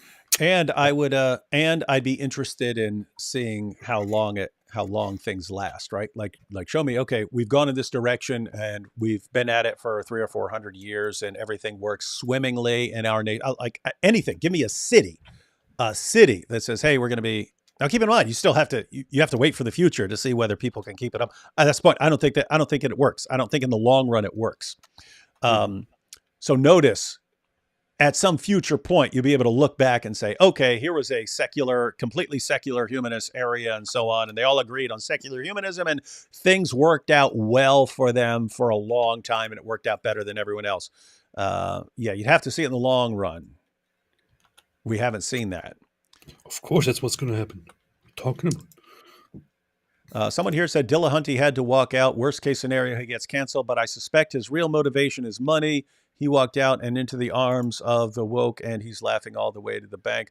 I don't know tons about Matt. I debated him, but I have no reason to think that this is all about money for him. Or yeah, I doubt that. He seems to really believe what he's saying, even if it's silly and ridiculous. I doubt that. Yeah, where would he be getting money from? Either. I don't know. Daniel Hapikachu is the EDP 445 of Islam. Do you know what that means? I don't know what that means. Nope. I don't know what that means. Thoughts on Ed Kemper? You familiar with Ed Kemper? Nope. All right, let's go ahead and catch the end of this. From the get-go, it's all about me. I know Ed Kemper. I know Ed Kemper. No, you don't. Edmund Kemper was a serial killer. I know about that. Oh, okay. Guys, this is not the serial killer discussion hour. We brought up guys as a couple of examples and so on. He was very messed up. There was a show that dealt with him very much, which is a Mind Hunter or something like that. Very interesting. Anyway. What about Ed Gaines? That was the granddaddy right there. Hannibal Lecter, Buffalo Bill, all those guys were based on one creepy dude. Position here has nothing to do with secular humanism. From the get-go, it's all about me. Matt thinks. I'm given what Matt thinks. What Matt thinks. What Matt thinks. Position. What Matt it's thinks. Matt's position. I came in with the Secular Humanist Manifesto. I came in with positions that aren't that aren't merely my position. No, at this point here, also these discussions ignore the real issue, which foundation for ethics is more sound, theism or atheism? For one could be an atheist and inconsistently hold a foundation for why they are good. Beautiful. Yeah. So yeah, I think the idea here is it's not specifically secular humanism or something like that. It's kind of a theism versus atheism issue. So notice that that's a discussion about like meta ethics. What are the actual foundations? But yeah, for me, that is what it actually comes down to. Because you can say anything about a document. Oh, what if we all agreed on this document? Oh, great. No one's going to agree. I mean, we're not all going to agree on that document. It's kind of irrelevant. But yeah, the issue in meta ethics is what is the foundation for ethics? And if there isn't one, then what do you do? Oh, well, as long as multiple people hold the position, it This makes it guy's valid. not serious, and I'm leaving. James, if you want a refund, you Well, let me know. good day, sir. And I'll cover your refund, Mr. Matt. He just said he'd cover my I refund. would cover his refund. No. Nope. Nope. No, I'm not going to dignify a debate with someone who walked in to trash talk people and be smug and all. This atheist complaining about people being smug. Do you hear that? What is that? I hear atheists complain all the time. Oh, David is so smug. He's smug. How can I listen to someone who's smug? It's like the guys who say everyone's dumb except for them for decades. And you just flip out when. Robert here says, by the way, David, we have a lot in common. We have 2 sons that suffer from neuromuscular disorders. I was in Orlando for Make-A-Wish the same time as you and teach philosophy in college. Powerful stuff. Like the exact same time? We were both down there at the same time? Oh, and you teach philosophy in college. Nice. Powerful stuff. I gave that up to do YouTube, though. So if you really want to be the same, you got to do YouTube instead. No, I'm not going to dignify a debate with someone who walked in to trash talk people and be smug and all of the things that he's being right now. He's already said he will cover my expenses. You don't have anything to worry about. This debate is over. Goodbye. Goodbye. Jackass. Whoa. Oh, here we have it. Here. Yeah, this is the part. This is the part where lots of people flipped out on Andrew. And Andrew's point was that Matt started it. So let's back this up, and that'll be the end of it. Nope. No, I'm not going to dignify a debate with someone who walked in to trash talk people and be smug and all of the things that he's being right now. He's already said he will cover my expenses. You don't have anything to worry about. This debate is over. Goodbye. Goodbye. Jackass. Did you call me a jackass, Matt? Well, you and your husband have a good day, Matt. Have a wonderful day, Matt. All right, let's rewind that so we're all clear on that. To trash talk people and be smug and all of the things that he's being right now. He's already said he will cover my expenses. You don't have anything to worry about. This debate is over. Goodbye. Goodbye. Jackass.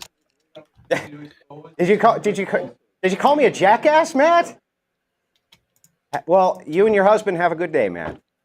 Have a wonderful day, Matt. Yeah. No, that was fine. I mean, if you're going to take a parting shot, I will too, Matt. Yeah. I think it's my parting shot's correct. No, your parting shot's correct. Oh man, Yeah. tough. All right. Then he goes, tough crowd. It's like, what the heck? All right. So we've been evaluating things in terms of consistency. AP, can you think of why someone could say that Andrew crossed the line, even though Matt did a parting shot there? I can think of a reason. Yeah, I mean, here is the thing. If I say to somebody, shut up, you're a jerk, and then that person turns around and says, oh, really? Well, how about you go and and brings in family? Yeah. So Andrew there did what Hijab did, right? Far. Yeah. That goes a bit far. But then again, I don't know. I'm like, after seeing the entire exchange, I'm kind of on the fence here. I was more defending Matt Dillahunty and just thinking this guy's a complete jerk, complete idiot, whatever. But after seeing this entire exchange from beginning to end, I still think that was a completely uncalled for move, and that some of the stuff he said was really, like, you shouldn't be surprised when the other side cuts off the discussion and reacts that way. But I don't know. I can't say that Andrew is the only one here to blame. Honestly. Yeah, that's pretty much my view. I know people are all for. Lots of people are all for, going hard on the language and so on. You're in a debate. The point is, he could have made the exact same arguments and not distracted people with some of the language he used. It wasn't necessary. It didn't really help. He could have made the exact same points and then focused on his arguments, which were significantly better than I thought they were. He's making very, very important points. So to have the discussion of those important points sort of derailed, that sucks, because that would have actually been an interesting discussion. So again, the issues are, Matt insults people, Andrew insults people. I don't think there was enough there. I mean, again, Matt's under no obligation to sit there. If he really doesn't want to, he can get up and leave.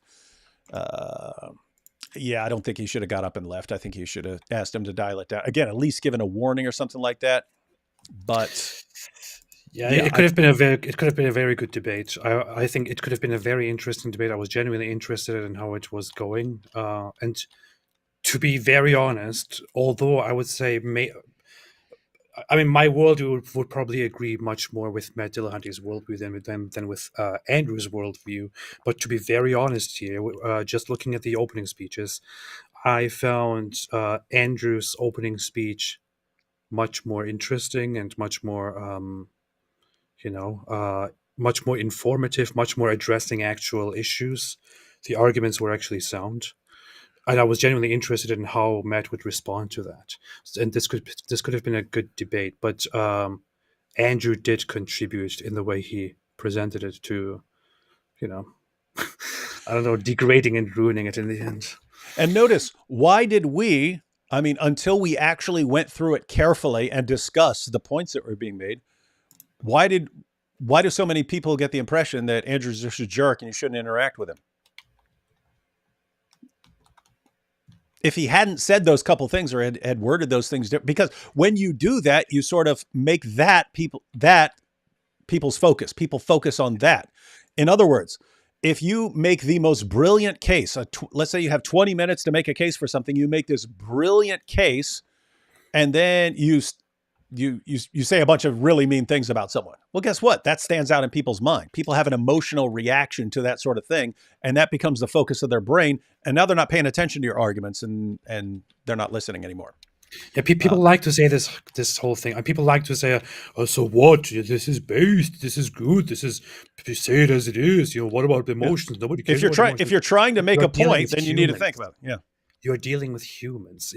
You can, as much as you want, be tough guy. You can say, I don't care about emotions, snowflakes, isn't that great, fantastic, good for you. But you are dealing with humans. Humans have emotions. They have those things for a reason.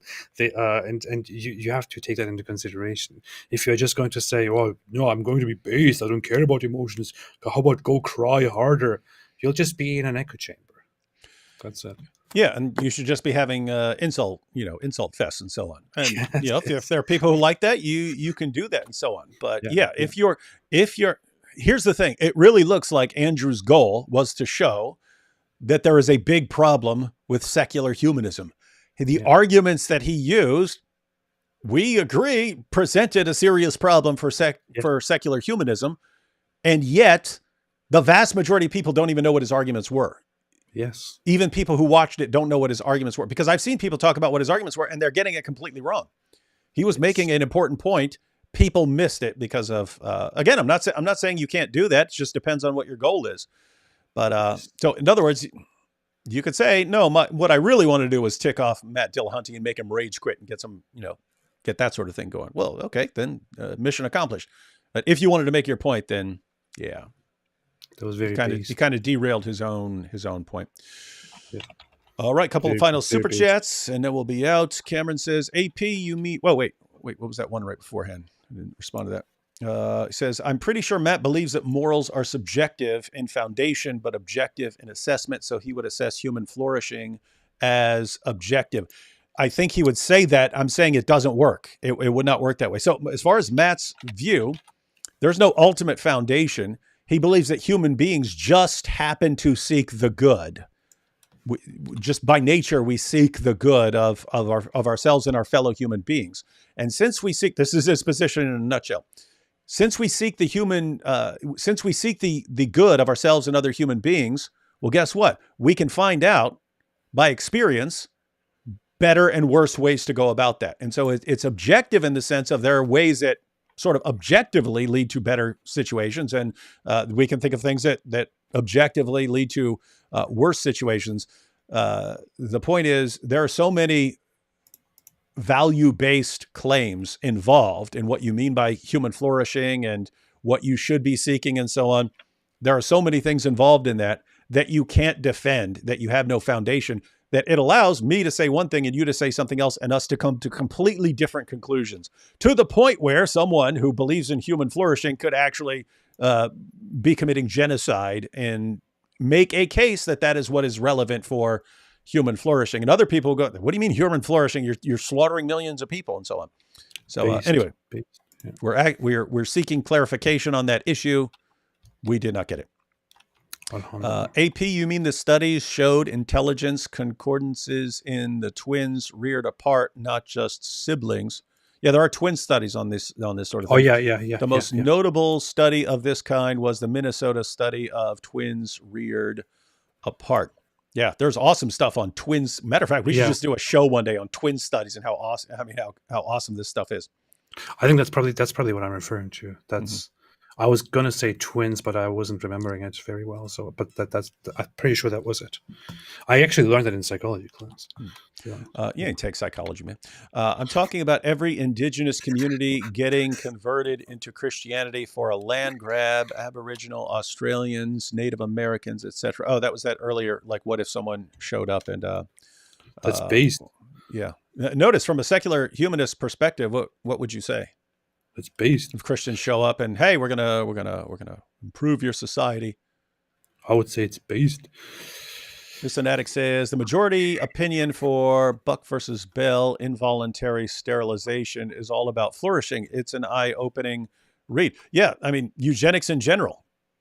Hey, more of people like you in society is bad. Therefore, we want to sterilize you. So that we are makes sense. Yeah, so better. So notice, how do you say no, that's actually bad for human flourishing? It's going to depend on what values you're focusing on most, and you can make a case for those in any direction you want almost. Makes sense. Jason says Matt will insult anything sacred in Christianity, return the favor, and he rage quits. Yeah, that's kind of the issue. I mean, he started off, it was like in the first minute when he says, you bumbling God and blah, blah, blah. Makes sense. Joshua says, remember, AP, if it's not proof to you, Christ did not change D. Wood's heart, so he no longer desires to hurt people or lumps of cells. Any worldview, there is change and proof of change. AP thoughts. I could give you an atheist. I can give you an atheist perspective on, okay, so David was a messed up, violent people who sat around thinking about torturing people all day and then totally changed. You could say that's changing my worldview and my view of people. Where's the evidence? Did the work there. It's proof. We've got the proof. Where's the evidence that David still doesn't want to go around murder people? That's true. You don't know. I could be tricking you all. Frankly says we have to invite as many orcs as we can into Gondor as we can because we are more advanced than those silly Christians. That makes sense. Yeah. Scandinavia for you. Up here we find an explanation of EDP445 was a YouTuber caught trying to meet a 13-year-old. Oh, okay. A grandma? So Dan saying, a YouTuber caught trying to meet a 13-year-old. So they were saying Daniel Kikachu is that. Oh, yeah, okay. Well, a 13-year-old is a grandma. That's what you would say. No, great grandma. So the 13-year-old has an 11-year-old child, and then Can't believe Matt's hypocrisy. He calls God and theists stupid and then gets pissed off when people use his method. Also, love you guys. Truth is, Andrew trapped him. Truth is, Andrew trapped him with a logically coherent internal critique Matt knew he couldn't escape from. Matt expected him to argue as Christians typically do, so he rage quit to save face. I see you shaking your face, and I don't think that's what happened either. I think Andrew's giving the arguments. I think Matt, like lots of people who watched it, just became fixated on the negative language, and that's all he heard, and then he wasn't even able to follow the arguments, and that's why. That's why we're questioning whether that's the right approach. Yeah, I think his emotions got the better of him there. I don't think he had an actual issue with the arguments presented. He would have dealt with them, whether you agree with his responses or not. But I think he just really got stuck on the language there. Yeah. So, yeah. Handy Tool says, typical Matt can dish it out but can't take it. Didn't he hang up on callers to his old show all the time? This isn't the 2000s. Walking out looks weak. Yeah, I would say it. He would say goodbye, and hang up. Matt isn't an intellectual if he thinks XY can be XX or vice versa. And final here. What Israelis don't believe in God? I can't believe my bacon strip of the anus. Alhamdulillah, peace upon all the bacon strips, shrimps, and calamari. What's wrong with people, man? We're having this awesome discussion. All right, everyone. So, what are everyone's final thoughts here on what they think? Oh, hey, I can do a poll, can I? Yes. Of course you can make a poll. How do I make a poll? You just make it. Where is it? What do I click on? You go into the chat. Pop out chat. Community moderation, participants, moderation activity timestamps. No, there's none of that. It's changed. They changed it. What happened here? Isn't there something at the bottom? Oh, I got a poll. Start a poll. Okay. Yeah. Got it. Was Matt right for rage quitting? Yes, somewhat yes. No, you got to pick one. Very yes, somewhat yes. Neither all right, yes, guys, no. we're only going to do this right now, and then we're going to head out. I am interested in whether it's going to be. I mean, it's already looking pretty high, so it looks like the vast majority of people saying no. But I was wondering if it was going to be like 50 or 60% or something like that. It doesn't. It looks like around high 80s. Looks like high 80s percentage of people saying he was wrong for rage quitting. And I'm looking at the comments here. Definitely not right. Waste of people's time. Yeah.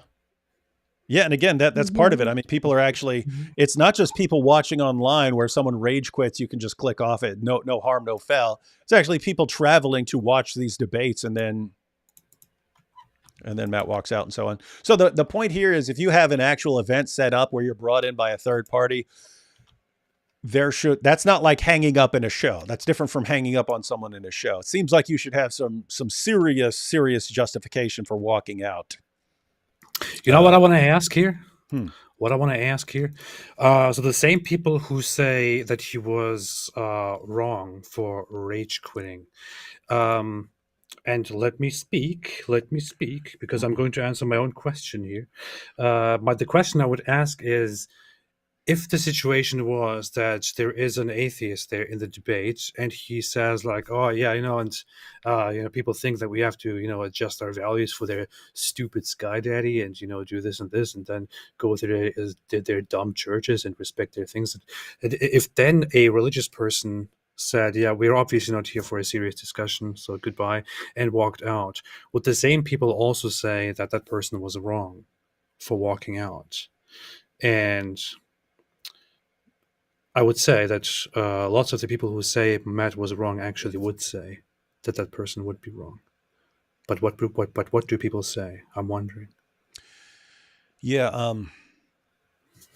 Matter of fact, I'm thinking about how this just happened the other day when God Logic and I were debating two Muslims, and I let one of the Muslims get away with it a couple times. He kept saying, whatever he's saying, idiots who believe in the begotten Son of God or something like that. He kept saying. And then finally he said, "You're an idiot." He said, "I'm an idiot." And I go, "Oh, okay. Since we're doing name calling, your prophet's a child molesting, murdering rapist."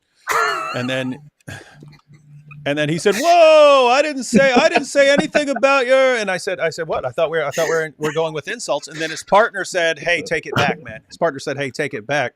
And he said, "Okay, I take it back. Do you take it back?" And I said, "Yeah, I was just going with what I thought if you wanted to do insults, I'm fine with that.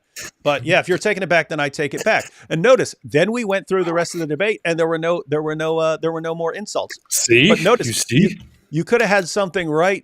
You could have had something like that where Matt says, "Hey, I don't like the language you're using." The guy could have responded, "What are you talking about? You insult people all the time like this, and you just, it's called bumbling. You called God a bumbling, and then you complain about this guy and that guy." And Matt could have said, "Okay, well, I will agree for purposes of discussion not to talk like that. Do you agree for purposes of this discussion not to, talk about trans people like that?" And so on. They could have had an agreement and continued.